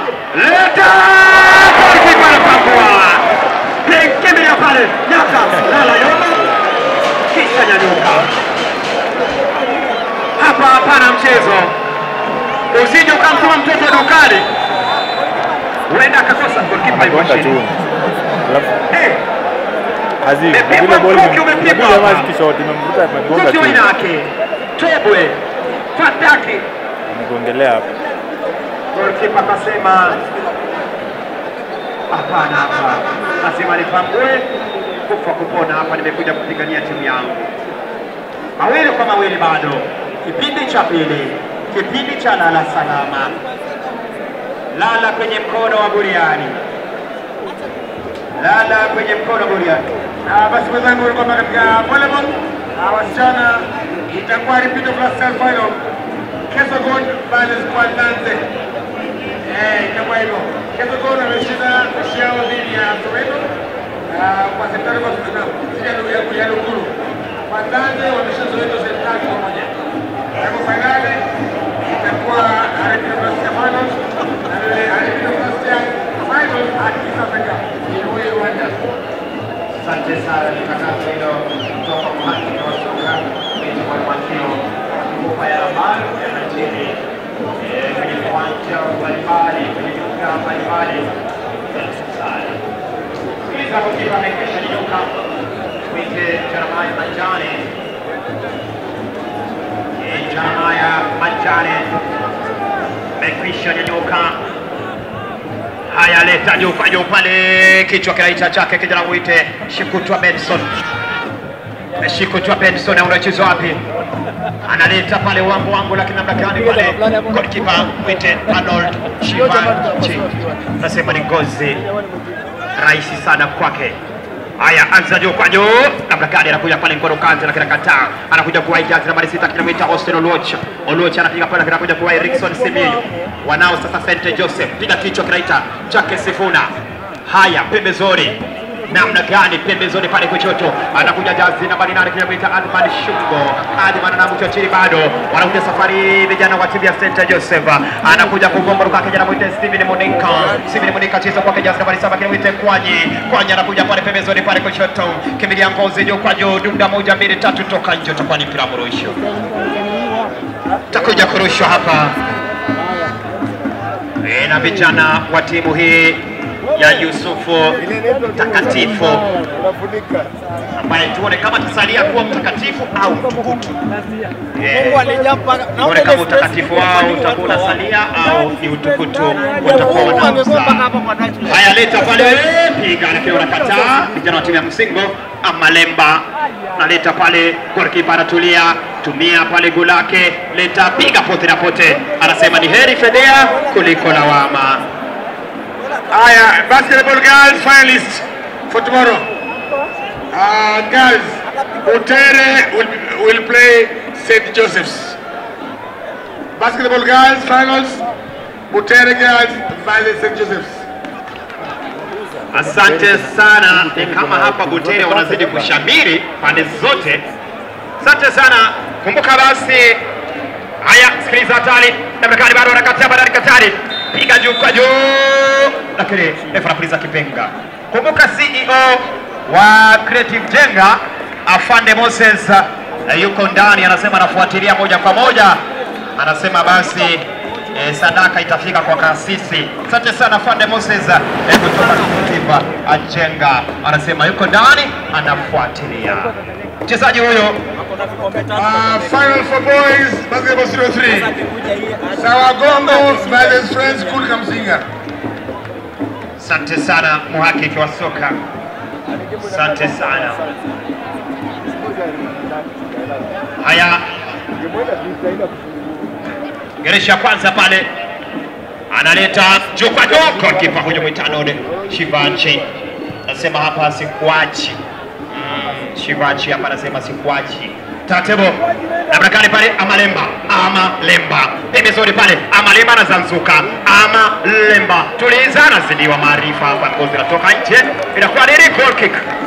Itakuwa ni goal kick hapa, wanafaidi St. Joseph. Zidi kusema nami moja kwa moja. Langu jina Kasi Mohamed, kasisi wa soka. Na ubiri soka watu wanaokoka. Siombi sadaka, lakini ukinipa sitakataa. Mbona nikatae sadaka? I say. Vile netball girls, netball finalists, defending champions Oyugi Oganga will be playing Anderson, not Anderson, but Bumala AC. Ndo hayo, ndo hizo habari. Haya, leta juu kwa juu, wanakataa badali katali pale Sifuna, panaza kichwa. Haya, kijana ule mwita Elvis Ochenga anapiga pembezoni pale kumsakanya Mitama Lemba. Anakuja pale Elvis Ochenga lakini anakataa beki mmoja mwita Dickson Seniyo. Anatuliza goalkeeper mwita Jeremiah Majani. Jeremiah Majani, chukua ngozi wangu. Hajui apige wapi, nawaambia anaileta juu kwa juu uweze kung'ang'ania. Haya, leta pale Dabrakani lakini anakataa. Piga wangu pale, pasi nyeze lakini namna gani ziazia pale ngozi zinatoka nje. Mashabiki wamejaa kwa wingi. Kona ile. Mashabiki wamejaa kwa wingi. Kuanzia G1, G2, 3, 4, G5. Alafu kuna ile G kubwa sana, G6 wako ndani. Haya, sikiliza mpira kona. Tuone kama kona hii itakuwa inaleta faida yote. Tuone kama itakuwa inaleta faida yote hapa. Ama kweli mchezo wa soka unakutanisha watu. Haya, leta pale. Piga gogo namna gani ya kulenga shabaha. Mama yangu we. Almanusra. Kiduchu tu. Namna gani hapa alikuwa ameparaza kichwa. Lakini kama ndivyo sivyo. Kumbuka nimekwisha walipokuwa CEO wa Creative Jenga Afande Moses yuko ndani kuweza kufuatilia mchezo wa soka. Paraza kichwa pale jazi nambari 7 kijamwite Gatkuo Kwanye. Au unacheza wapi? Taratibu. Bado wanakataa. Anakuja Elvis Ochieng, ani maarufu Kante. Elvis Ochieng Ngolo Kante analeta pembezoni, piga pasi, anakataa beki huyo, amwite Samuel Kipto. Bado wanao vijana wa St Joseph, Alfred Ogola Alfred namagana kuja wangu pale jazi na marine, piga pote Benson Shikutwa, leta juu kwa juu, anakataa beki Rexon Simiyu, dunda moja mbili tatu, toka nje. Mawili kwa mawili, ikitamatika hivi tutaenda extra time. Kipindi cha pili cha lala salama, kipindi cha tandika ulale. Elvis Ochieng, Elvis anazidiwa maarifa hapa na beki mwite Samuel Kipto, piga juu kwa juu, Geresha wanakataa na kebelea ngozi, namna gani anakuja wangu, bado piga pasi Jerezi, anakataa na mkuta mtu, piga kiatu, pia wikabu anakuja kumwomba msamaha. Aseta referee mwite Simon Ogaga, referee kutoka pale KPL, ana vile vile kumbuka ni mwalimu wa shule ya Ugavulana ya Nyambigena, mwalimu ambaye anafunza English literature. Mzuri sana huyo, asante sana. Najua sasa hivi ni kizungu tu anakuwa pale uwanjani, na waambia nyinyi cheza mchezo mzuri.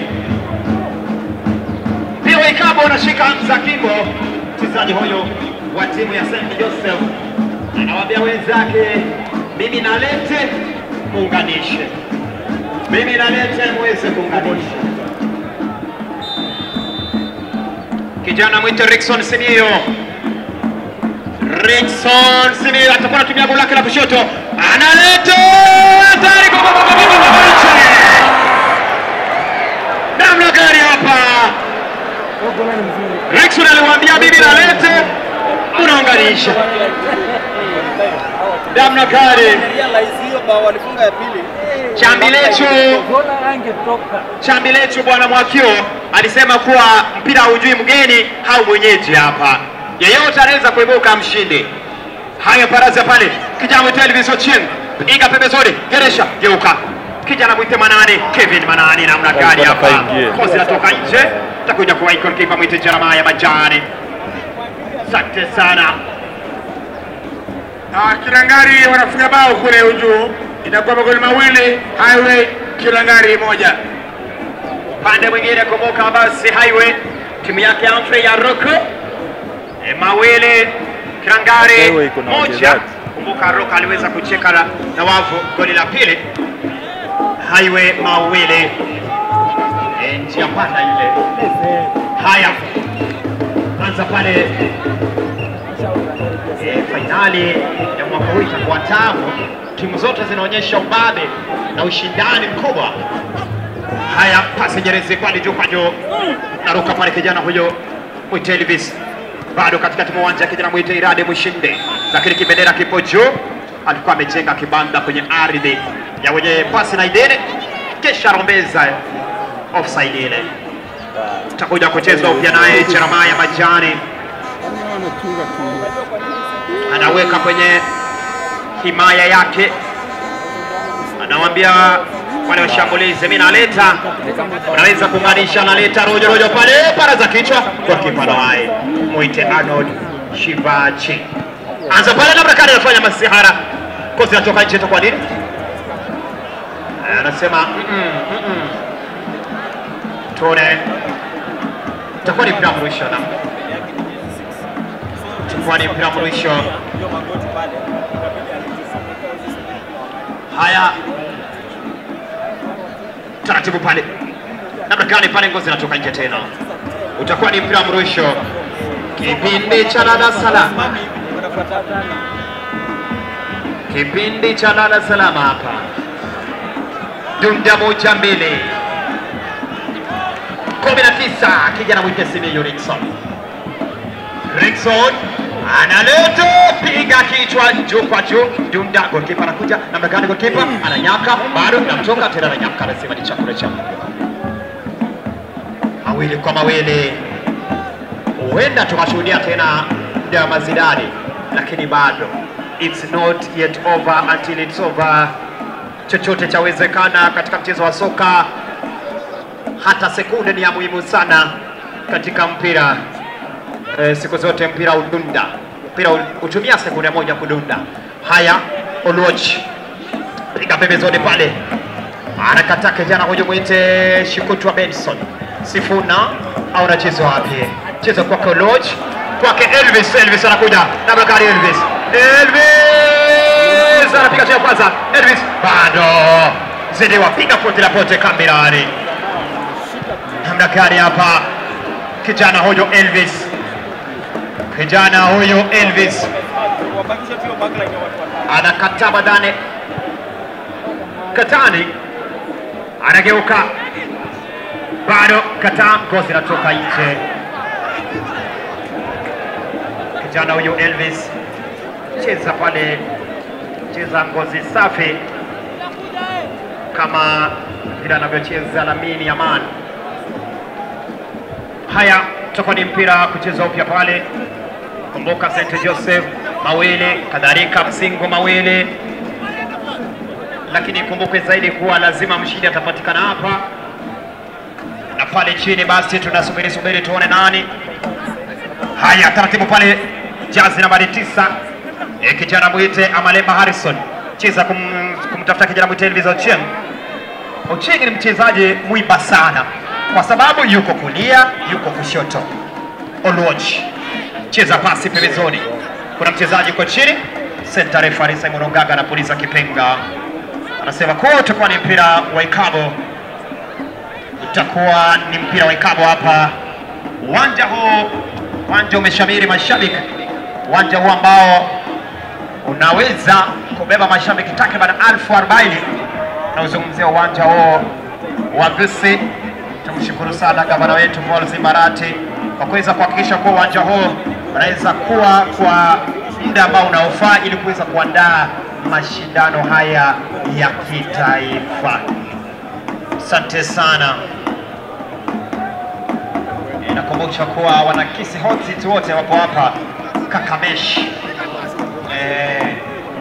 sijui mesh namaanisha nini, utakuwa na niarifu baadaye. Asante sana. Haya, piga pale taratibu.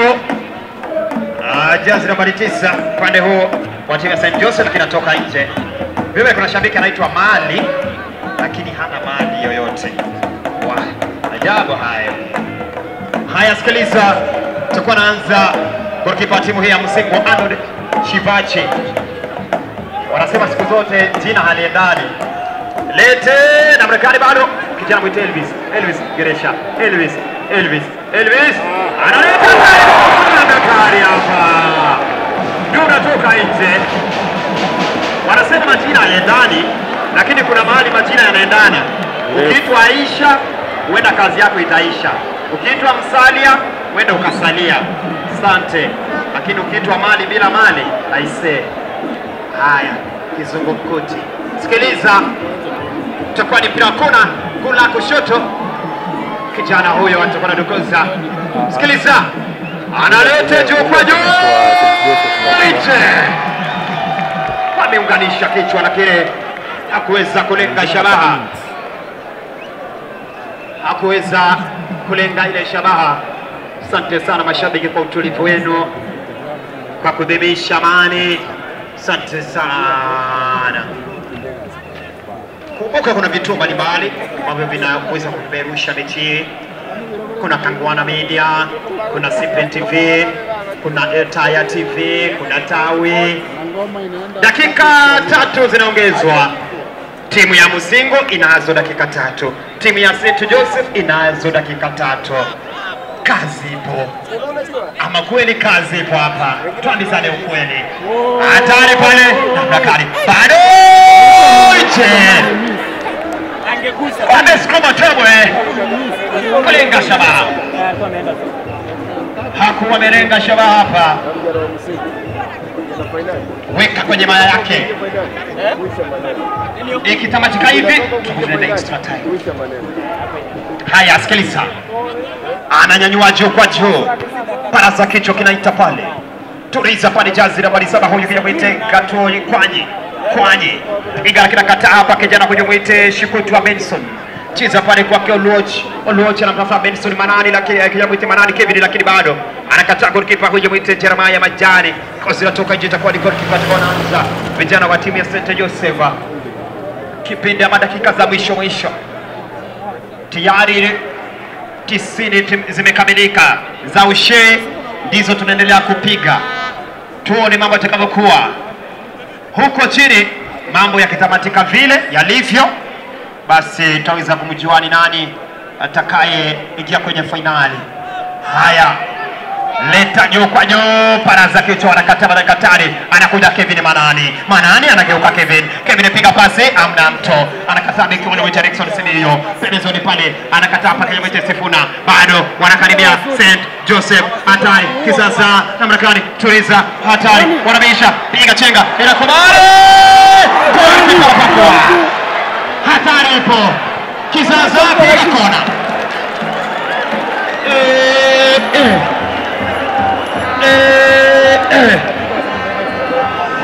Kumekucha Golichele, tamu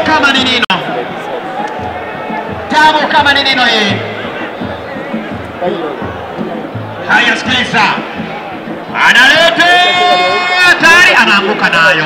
Haya, piga pale juu kwa juu, anaondoa toka nje, bado tunda na kongani pia toka nje hapa, atawajibika Elvis Ochieng taratibu pale, bado wanakataa hapa vijana wa St. Joseph. Kijana mwenye Simiyu Instant bado anaogeresha kwanza, cheza kwa Alfred Ogola, mtu anaangushwa chini, refa anasema vipi? Mpira wa ikabu. Kazipo. Kama upo uwanjani hamna utamu ambao unaupata. Sikiliza, mpira wa ikabu hapa, kijana Simiyu Rickson atakuwa anawajibika, analete juu kwa juu na bakari pale, piga kichwa pale, piga pote. Siku ya nyani kufa miti yote uteleza, na wakati huo center referee Simon Ogaga anakiweka kipiga chake baina mdomo juu na mdomo chini, anasema dakika 90 kutoka uwanja wa Kusi. Vijana wa timu ya Muzingo 2, St. Joseph 2, full time. Lango jina ni Kasim Ahmed, tuonane katika dakika za mazirani. Bismillah. Basi asante. Basi Bosirikan, mabingwa wapya ni St. Joseph Girls Kitale.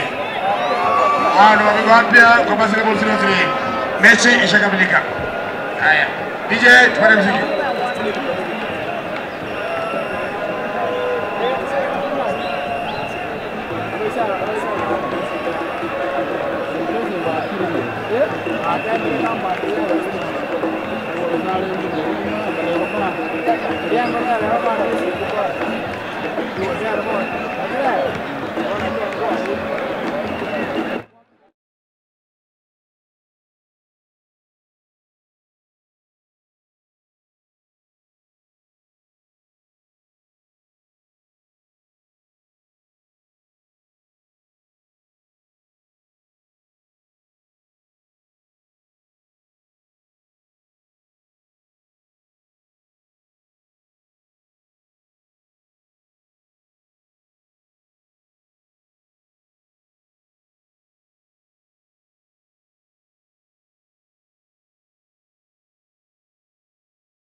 Ni kuwa sasa vijana wa timu ya Highway wapo finali. Anapiga pale Christian ule kabisa hapa. Labda gani Highway namuona pale waziri wa masuala ya vijana na michezo Bwana Mienda vile vile yuko ndani, yuko pamoja nasi. Kwa hivyo timu yake Humphrey ya Ruko inamsubiri ima St. Joseph au Musingo waweze kumenyana nao hapo kesho finali. Haya taratibu. Ngozi atoka nje, wanakataa hapa. Kijana mwite Gabriel Silali anawaambia mimi silali bado. Haya na Ngozi. Moses Atemba wanachezo wapi pale babatiza hapa. Kijana mwite Shikutwa Benson. Ngozi anatoka nje. Watakuja kurusha. Asante sana wanaozidi kusema nasi. Kijana mwite Sifuna anarusha pale, anakataba dakika tani hapa. Akija mwite Samuel Kipto. Ngozi inatoka nje. Kipto huyo dakika hizi ama kipindi hiki cha kwanza ikiwa basi ni dakika 15 za kwanza au ukipenda zaidi fungo la 15 la kwanza extra time. Baada ya kutamatika sare ya kufungana 2-2 dakika 90. Sikiliza kijana huyo mwite Benson Shikutwa, piga pale juu kwa jina Rickson Simeo analeta katikati pale kwenye kidari Fred Konyango baada anajibu ipigo. Rickson Simeo analeta juu kwa juu, dunda 1 2 3 inatoka nje. Utakuja kuwa mpira mrusho, watu wanarusha pale. Vijana wa timu hii ni ya Musingo. Kijana huyo mwite Shikutwa Benson anajipinda cha upinde pale. Benson anza taratibu pale, au unacheza wapi? Anapiga pale dokoza juu kwa juu, lakini unakata dakika tani pale kwenye kamba la kifua anatia na mrakari hapa. Refa anasema utakuwa ni mpira wa ikabu. CR mwite Bwana Simon Ongaga aliye na tajriba, aliyehitimu kuweza kuongoza mechi za KPL. Tumeweza kumshuhudia akiweza kuwa mwamuzi katika mechi ya Mashemeji Derby FC Leopards dhidi ya Gor Mahia. Haya, sikiliza mpira wa ikabu. Wanajenga ukuta mtu tatu, ukuta bin Adam, sio ukuta wa saruji. Haya, sikiliza, analete goalkeeper anaganda nao. Sima ni chakula changu. Goalkeeper huyo mwite Arnold Shivachi nasema mimi si watch kabisa. Haya, juu kwa juu, lakini kipenga kinapulizwa hapa.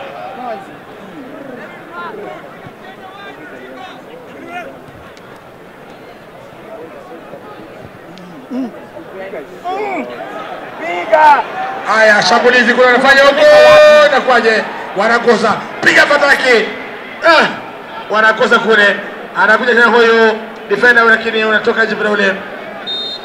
Unakwenda kushwa ama ikabu na kushwa. Jeza mara mgoni ako chini. Naenda Benson Shikutwa.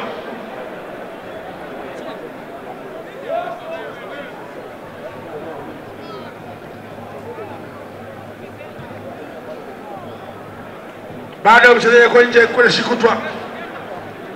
Shikutwa ako chini bado.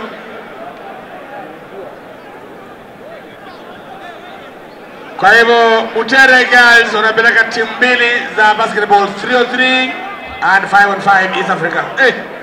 Haya, mambo yako hivyo. Haya, tunakabu kule kwa kibao huyo Amani Shivachi.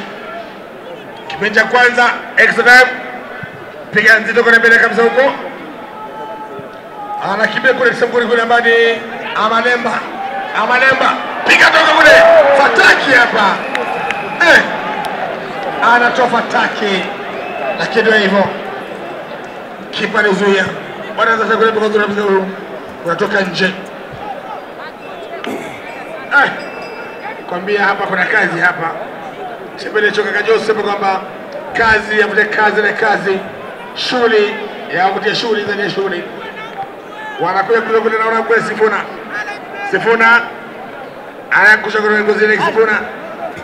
Anarusha ndefu kule Sifuna. Tafuta njibu kichwa. Tulize kule Ngozi kule mbele huko. Gamba la kidari. Anamtanyamaza kule mbele na kuja na kataa. Wanakuja tena kule Ngozi kabisa. Kile kwenye sokoni kuna mani Amalemba toka nje. Toka nje kwenye pirole.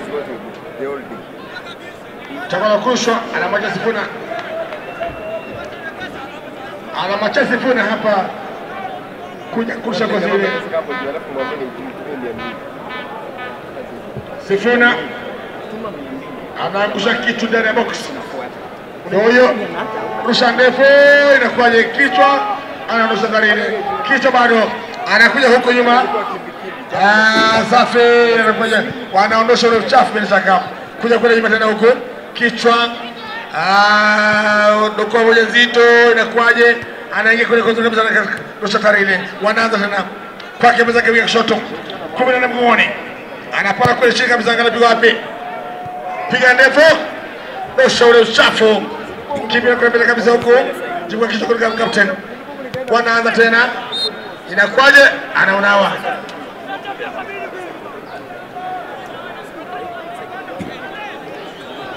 Haya. Wanaweka kule ngozi chini Prekabo.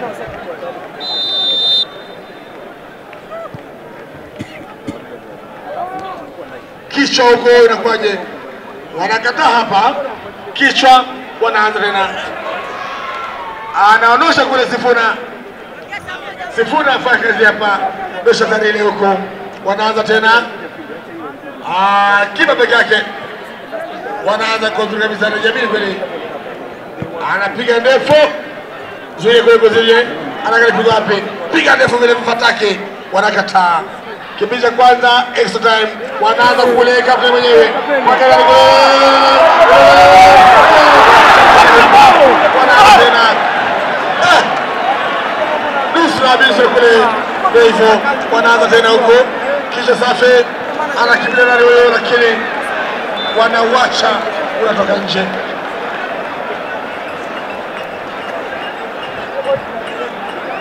Badiliko hapa 16 kwa 6 16 na inatoka anaingia anatoka jazi namba 6 Oloch ametoka ameingia Kevin Karamoja tunaanza kule mbele huko na kwaje anakataa kuja kule ngoni mkoani anaangalia pigo wapi kwake mzake wale wanakataa hapa wanapata kule mbele huko pembezoni anataka pale kijana huyo Prekabo kwa timu ya Musingu magoli ni 2-2. Highway wamefuzu kwa finali baada ya kushinda Kirangari magoli 2-1. Haya, Highway wanangojea sasa mshindi wa mechi. Piga ndefu kule jiji huko. Kichwa kinalia inakuwaje? Anakuja kule ndio toke wanakataa kuja kule mbele huko. Anakuja kunyuma kabisa. Anaangalia mpigo hapo kidogo. Safi. Haya wanapanga kule.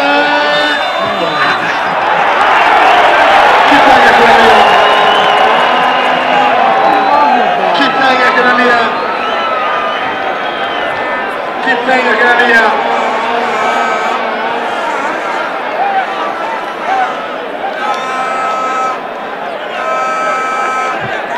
Mchezaji ako chini vile pande mwingine. Kuna mchezaji ako chini. Kuna mchezaji ako chini pande mwingine sijui.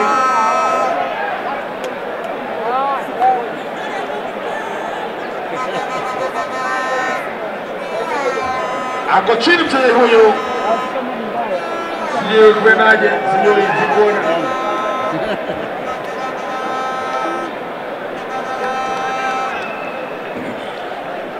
Kwa hivyo bingwa mpya kwa upande wa basketball ni St. Joseph Girls Boys 03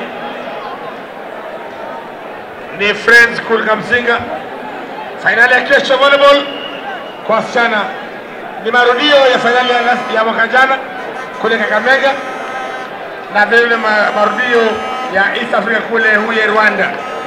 Kezogon na kwa Zanzibar. Kezogon mabingwa tuzo mbili. Kwa Nzanze ni mabingwa wa East Africa.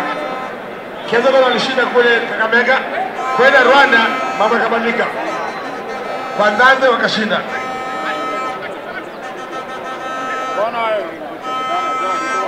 Kumbuka volleyball, we are defending girls, even boys. So chances are that we can go with 4 teams. Chances are that we can take 4 teams. 4 volleyball teams, 4 girls, and 4 boys. Haya, anavuta kazi kule huko, wako wangapi? Watatu.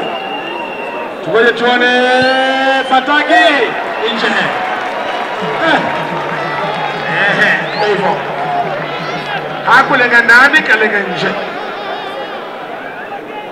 Mambo yako hivyo. Wanakweba wa Kenya Academy of Sports kwa hapa vile vile. Bila shaka Talanta Hela season 2 iko karibu kuanza. Kisha za Fikiria wanapata tena kule Sifuna anakama kwa na 17.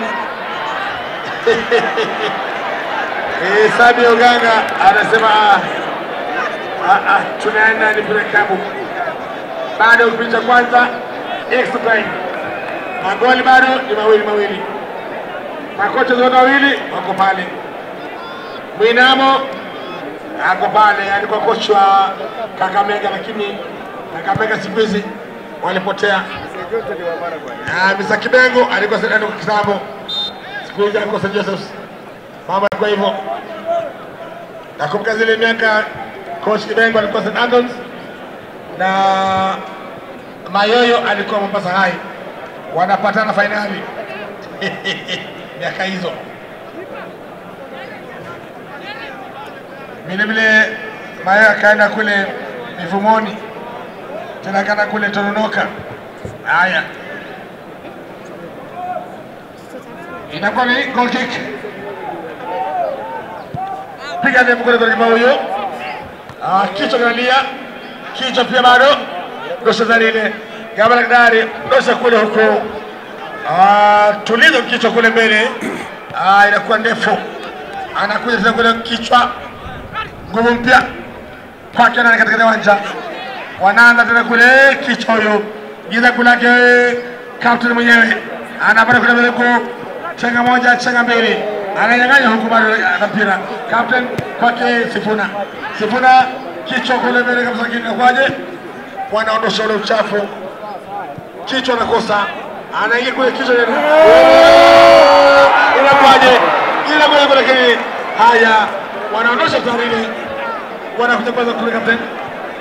Kwake ni Mngoni. Anamchanganya hapa bado hajatoka.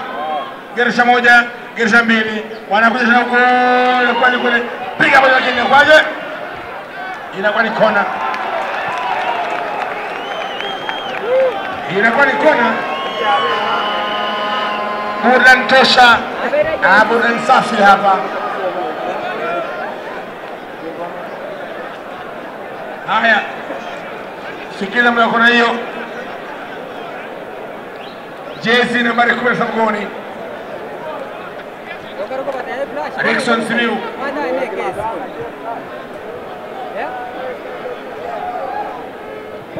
Piga ndefu kule huko kichwa. Anakosa nje. Piga kile safi lakini ndio hivyo. Hakulenga nje. Kalenga ndani, kalenga nje. Kuja kwa kule kwa kibao huyo. Shibachi. Piga ndefu na basi kipindi cha kwanza kinakamilika huko. Endapo itaisha hivyo matuta yatamu. DJ Zamua nani ataungana na timu ama atajiunga na timu ile ya Highway katika finali. Asante sana mashabiki ambao mnazidi kusema nasi. Horace Gwaka anasema anaitakia Mzingo ishinde. Mamake Maya, Rachel Favorite, vile vile wanasema kundani wanazidi kufuatilia michezo hii.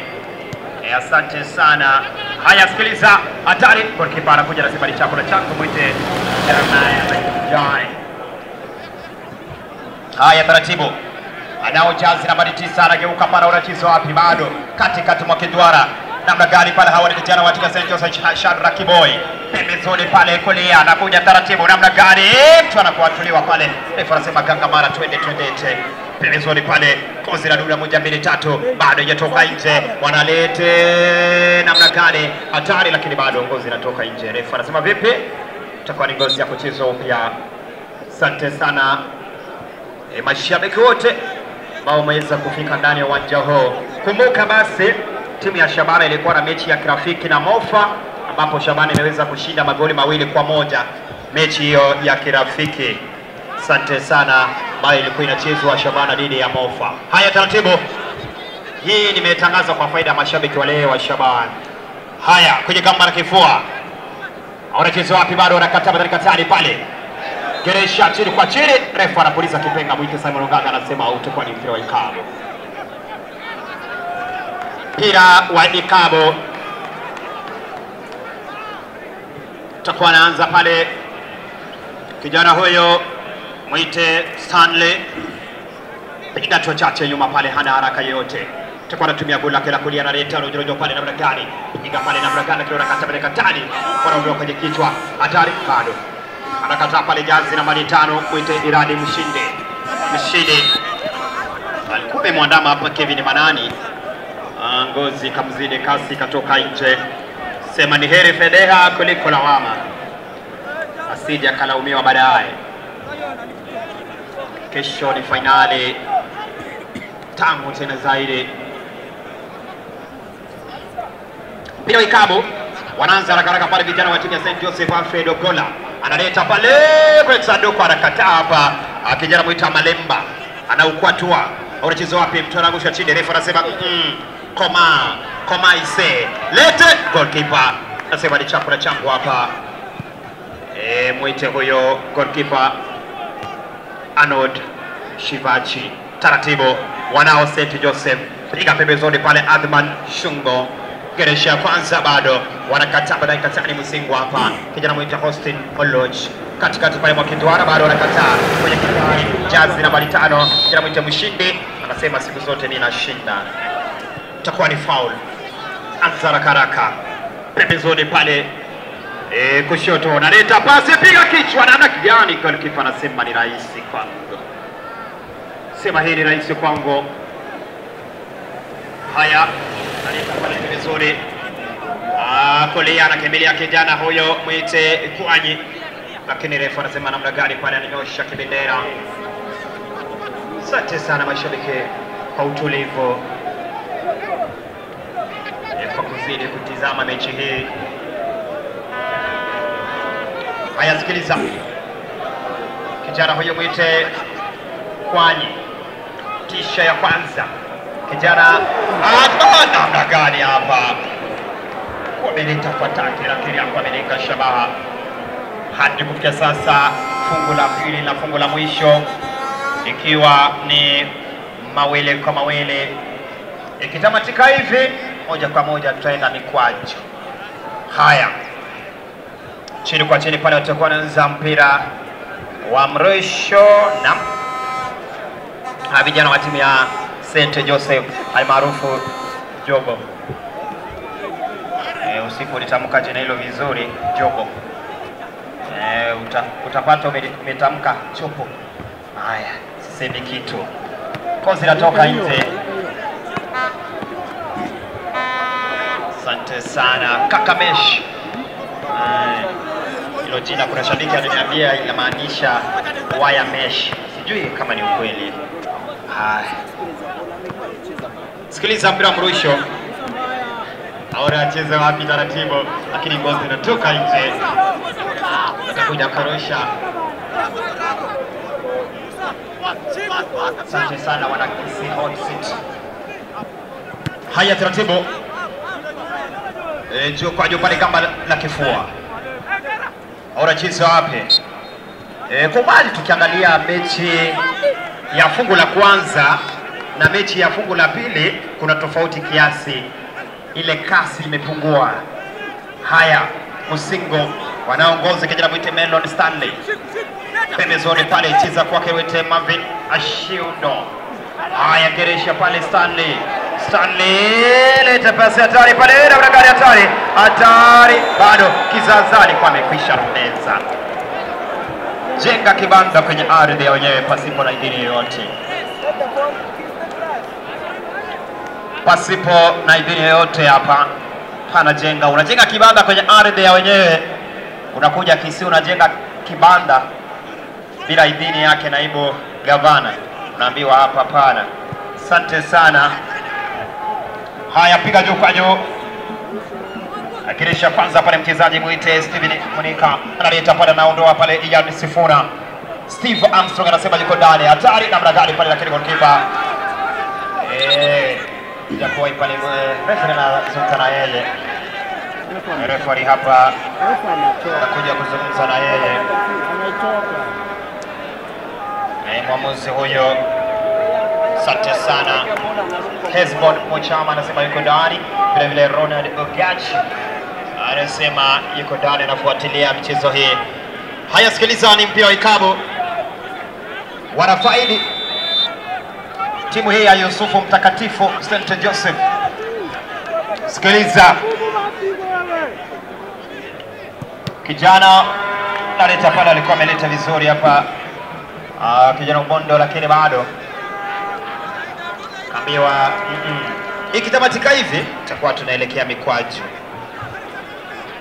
Haya, kijana mwite Erickson Simiyu anarusha pale taratibu kumsaki na mwite Gatua Kwanyi anakuja pale, lakini anakataa hapa. Kijana huyu mwite Jan Sifuna anacheza juu kwa juu kumtafuta kijana mwite Austin Olocha, bado pale kichwa kinaita chake Shadrack Kiboi anatuliza pale na mragala, lakini ngozi na mzidi kasi inatoka nje, chakuja kurusha haraka. Sifuna anaanza taratibu kwake kina mwite Stanley, lakini anakataa beki huyo amwite Erickson Simiyu, anapiga pote kambilani, ngozi inatoka nje. Kazi ipo, tuambizane ukweli, kazi ipo. Rusha taratibu, au anacheza wapi? Piga kisigino cha mjini. Kijana huyo mwite Mkaramoja, majina wewe Kevin Mkaramoja, sijui kama yuko Mkarambili. Haya, sikiliza, itakuwa ni ngozi ya mrusho. Sifuna anapiga hatua chache nyuma, atakuja kurusha mfano wa kona, ananikumbusha mchezaji wa timu ya Shabana Mkangula. Haya, lete piga namna gani, katabadani katari, anza taratibu chini kwa chini, au unacheza wapi? Piga, lakini babatiza mtu toka nje. Asante sana, ni vizuri kuweza kuitambua tajriba ya center referee bwana Simon Ngaga, ambaye vivyo ni mwalimu wa shule ya upili ya wavulana ya Nyabigena, anafunza somo la Kiingereza na fasihi ya Kiingereza, sema English literature. Haya, taratibu analeta piga pale, hamna mtu wa kuunganisha hapa. Dakika zinazidi kuyoyoma,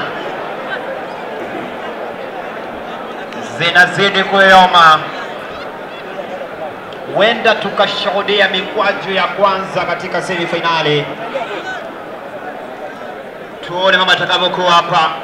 Mashabiki wametulia tuli, hawana haraka, wamesema lolote. Kuna wale ambao wanashabikia Musingo, kuna wale ambao wanashabikia St. Joseph, kuna wale ambao wajijui. Zote tu, yeyote, sisemi kitu. Haya, goalkeeper huyo tukuwa naanza, amwite Jeremiah Majani, ingajo kwa juu para za kichwa, anakataa Simiyu. Haya, geresha tena kijana huyo mwite Gabriel Silali, analeta pale namna gani, kijana huyo mwite Kwanyi, geresha, anakataa Simiyu, ngozi inatoka nje, kwa ni goal kick. Kwa ni goal kick hapa. Wanafaidi vijana wa timu nazungumzia ya Musingo Arnold Ashibachi. Goalkeeper huyo anapiga chochote, vuta pumzi, tumia goli lake la kulia, lete juu kwa juu, para za kichwa, bado anakimilia ngozi pembezoni pale, anakuja kutuliza kijana huyo mwite Tony Mwale, piga pembezoni kumwahi kijana mwite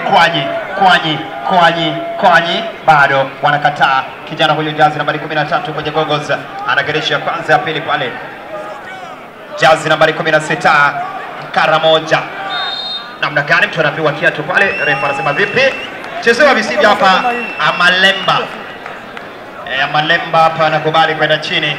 Utakuwa ni mpira wa ikabu ambao utakuwa unachezwa hapa. 13 kwenye goggles atakuwa anaanzisha pale Ngozi kijana mwite Arnan Okumo, piga pale lakini namna gani kichwa kinaita chake kijana mwite Kevin Manani, katikati mwa Kitwalo Lodge, anza pale kwake mwite Okumo na Ngozi, piga tia kwanza na kubali Okumo, cheza kwake Sifuna geresha Sifuna, leto kwake Lodge anao jazi nambari 5 kijana huyo mwite Mshindi Irade Mshindi pembezoni pale kwake kijana mwite Fredrick Onyanga analeta pale hatari mkano moja, namna gani hapa, piga juu kwa juu anakataa. Haya, hatari ondoa, namna gani bado wanarejea, hatari ipo. Simiyu kijana huyu mwite Sifuna, la haula wala quwata, asiye na bahati abateke, kipusa bahati hajasimama. Namna gani siku ya nyani kufa miti yote uteleza. Asante sana CEO wa Creative Jenga Afande Moses. Haya, weka kwenye maya yake. Goalkeeper huyo mwite Jeremiah Majane. Jeremiah anapiga pale lakini goalkeeper anakuja kuwahi tena.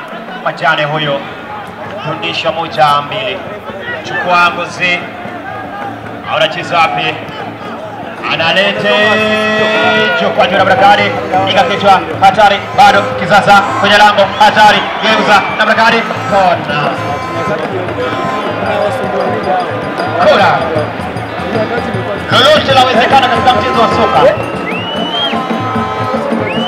Anything is possible in football. Tutasikuambia imeisha hii, asikudanganye mtu, hata kama ni sekunde moja, asikudanganye mtu. Kona hii kijana Simiyu Rickson Simiyu ona Kakameshi amesimama, amepiga dua, huenda akaketi pia. Hai, sikiliza, Aruta Recho pia anasimama, lete pango wa goalkeeper anaketi pale. Haya, taratibu Kataba Katari wanakuja vijana wa timu ya Osembo, lete pasi, namna gani ya Malemba nje, tarushwa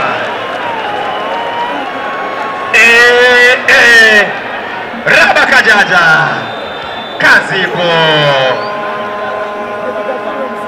hapa. Badiliko ambalo amelifanya, anamtoa mchezaji Benson, huenda ni badiliko la wale mafundi wa penalty, huenda na wazia penalty. Huyu kocha hapa anaitwa Mali, anasema mechi ni tamu kuliko mechi yenyewe. Haya, piga pale kichwa, anapiga pale jazi nambari 7 hapa kijana mwite kwa hatari, goalkeeper sio bali chako na chango, naingia hapa kijana mwite Johnson Ochieng, jazi nambari 17. Haya, pembezoni anakuja pale, namna gani hatari, Jabia kari hapa, kata piga pote na pote, na wakati huo Sentefale Bwana Simon Ogega anakitia kipenga chake baina mdomo wa chini na mdomo wa juu, anasema extra time, dakika 2 tosha.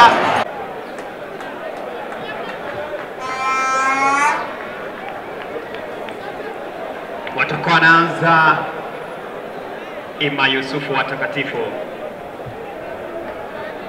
Naam, anakuja pole pole tu.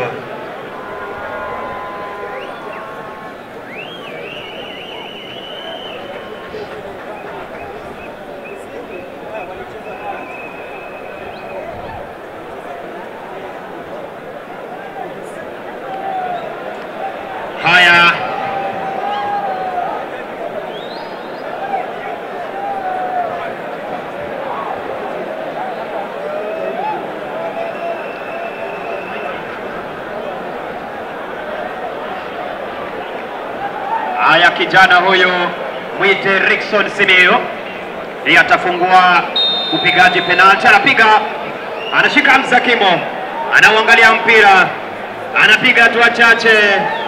Mwenyezi Mungu aweze kumwongoza. Sikiliza,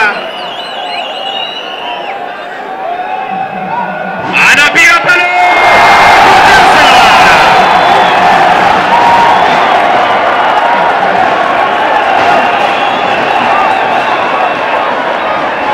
poteza hapa penalti. Uamini usiamini,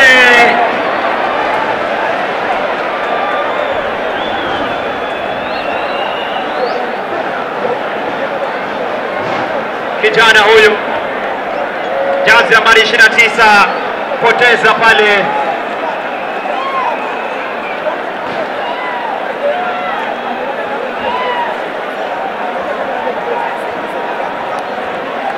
Namna gani hapa,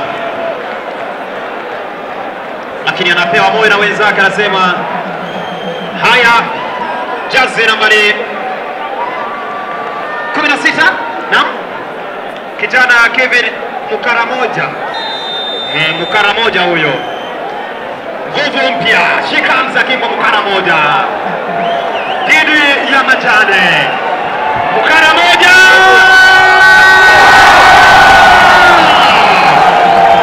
aitwa Mukaramoja, anasema andika katika vitabu vya kumbukumbu, andika katika vitabu vya kumbukumbu. Kumbuka mwenzangu, huyo ni ile nguvu mpya, ameingia tu ile extra time ndio ameingia kipindi cha kwanza.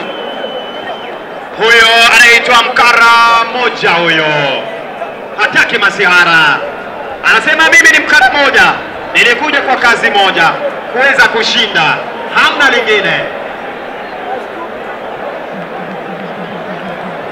Haya, sasa ni safari ya vijana wa timu ya St. Joseph. Penalti ya pili, jazi nambari 21 kwenye Gongos atakuwa anawajibika hapa. Tuone kama atakuwa anaondoa aibu kwa mwenzake ambaye alipoteza. Angalia, tizama, anapiga pale ndani. Penalti safi iliyokwenda skuli, penalti safi. Kwa hivyo St. Joseph penalti mbili ambazo wamepiga, wamepoteza moja, wamefunga moja. Vijana wa timu ya Musingo, Kevin Manani, Kevin Manani, jazi nambari 10 huyo, anakuja na ujasiri, anasema mimi ni Manani. Wanamuuliza unaitwa nani? Naitwa Manani.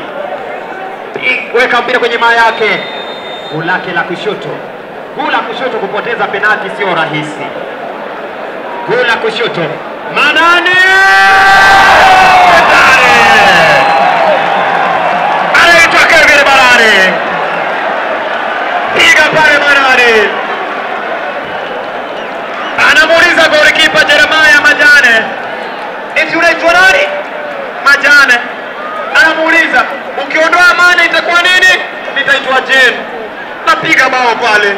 Namna gani? Namna gani hapa? Wamefunga penalti zao mbili vijana wa timu ya Musingo. Sasa ni penalti ya tatu upande wa timu ya St. Joseph. Penalti ya tatu.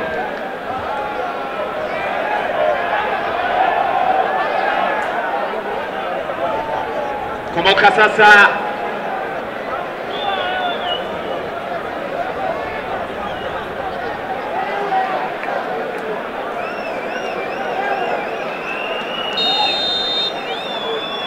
sikiliza, jazi nambari 27 anapiga hatua chache, anashika Hamza Kimbo, anamwangalia golikipa Mwitano Ishivachi, anamuuliza assalamu alaikum, analeta ndani. funga pale penalti ya tatu. Wanapiga penalti tatu, wanazo mbili, goli wamepoteza moja. Vijana wa timu ya Msingo wamepiga penalti mbili, wamefunga zote. Sasa ni penalti ya tatu. Kijana huyo mwite Melon Stanley. Melon Stanley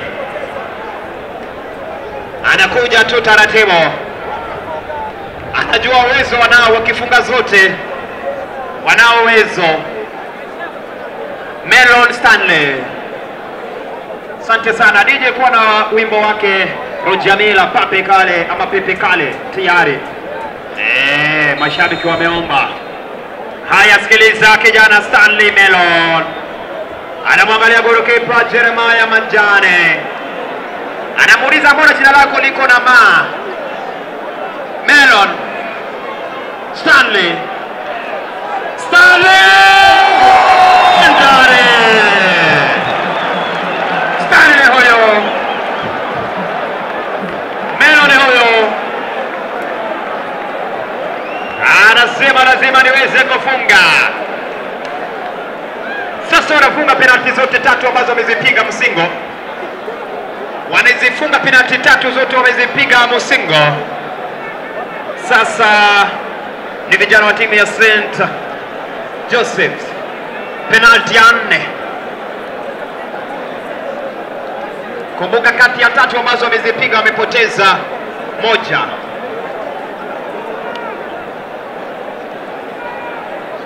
Haya,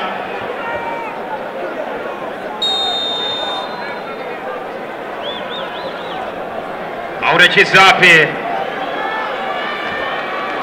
Anakuja kudokoza kula kulia, atatumiana, anapiga pale ndani hapa. Kijana huyu mwita Atman Shongo, piga pale kati ya penalti 4, kati ya penalti 4, kati ya penalti 4 wanazifunga tatu, wanapoteza moja. Sasa ni zamu ya vijana wa timu ya Msingo. Jazi nambari 13 kijana mwita Arnano Kumo. Arnano Kumo anasema wewe goalkeeper, nitakuhukumu, nitakupa hukumu, mimi ni hukumu, nitakupa hukumu. Anautomasa mpira, weka kwenye maya yake, kisa na maana anapiga dua kwa Mwenyezi Mungu, piga mtu wachache, hukumu.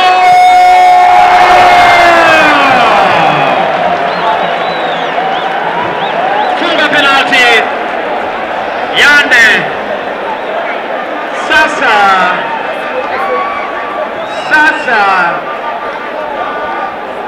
tunangoja tu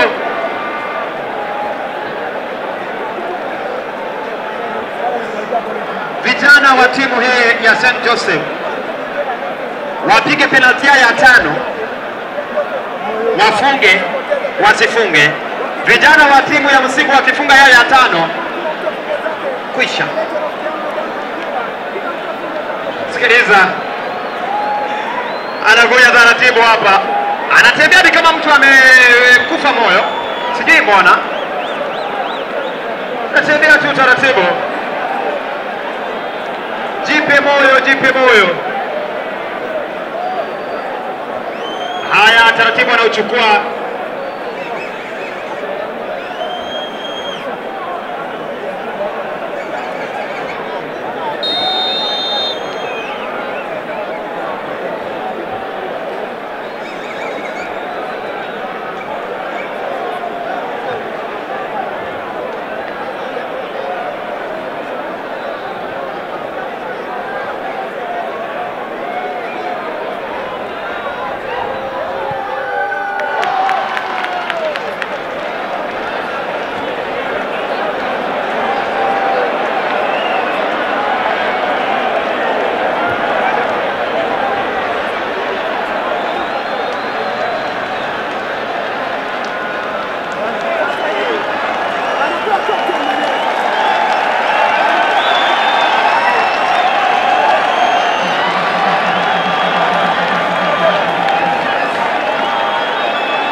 Basi ni kwamba mechi imekamilika.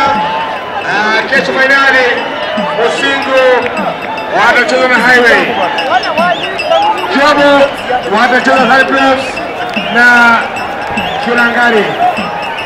Kwa hivyo mashabiki, leo tumemaliza shughuli leo, kwa hivyo tutaenda nyumbani, tungoje kesho. Hakuna mechi nyingine sasa, kwa hivyo watu tutoke uwanjani.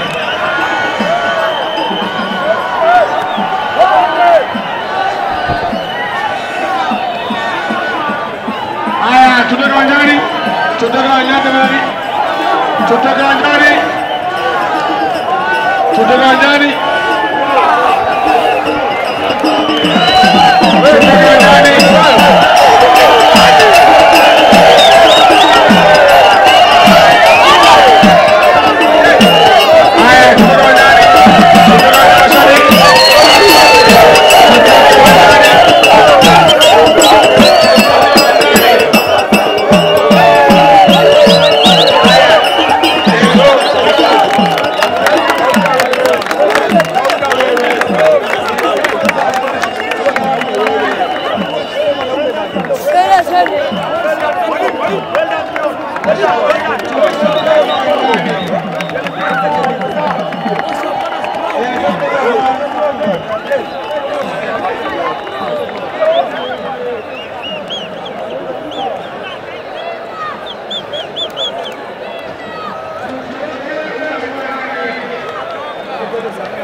Play, boys.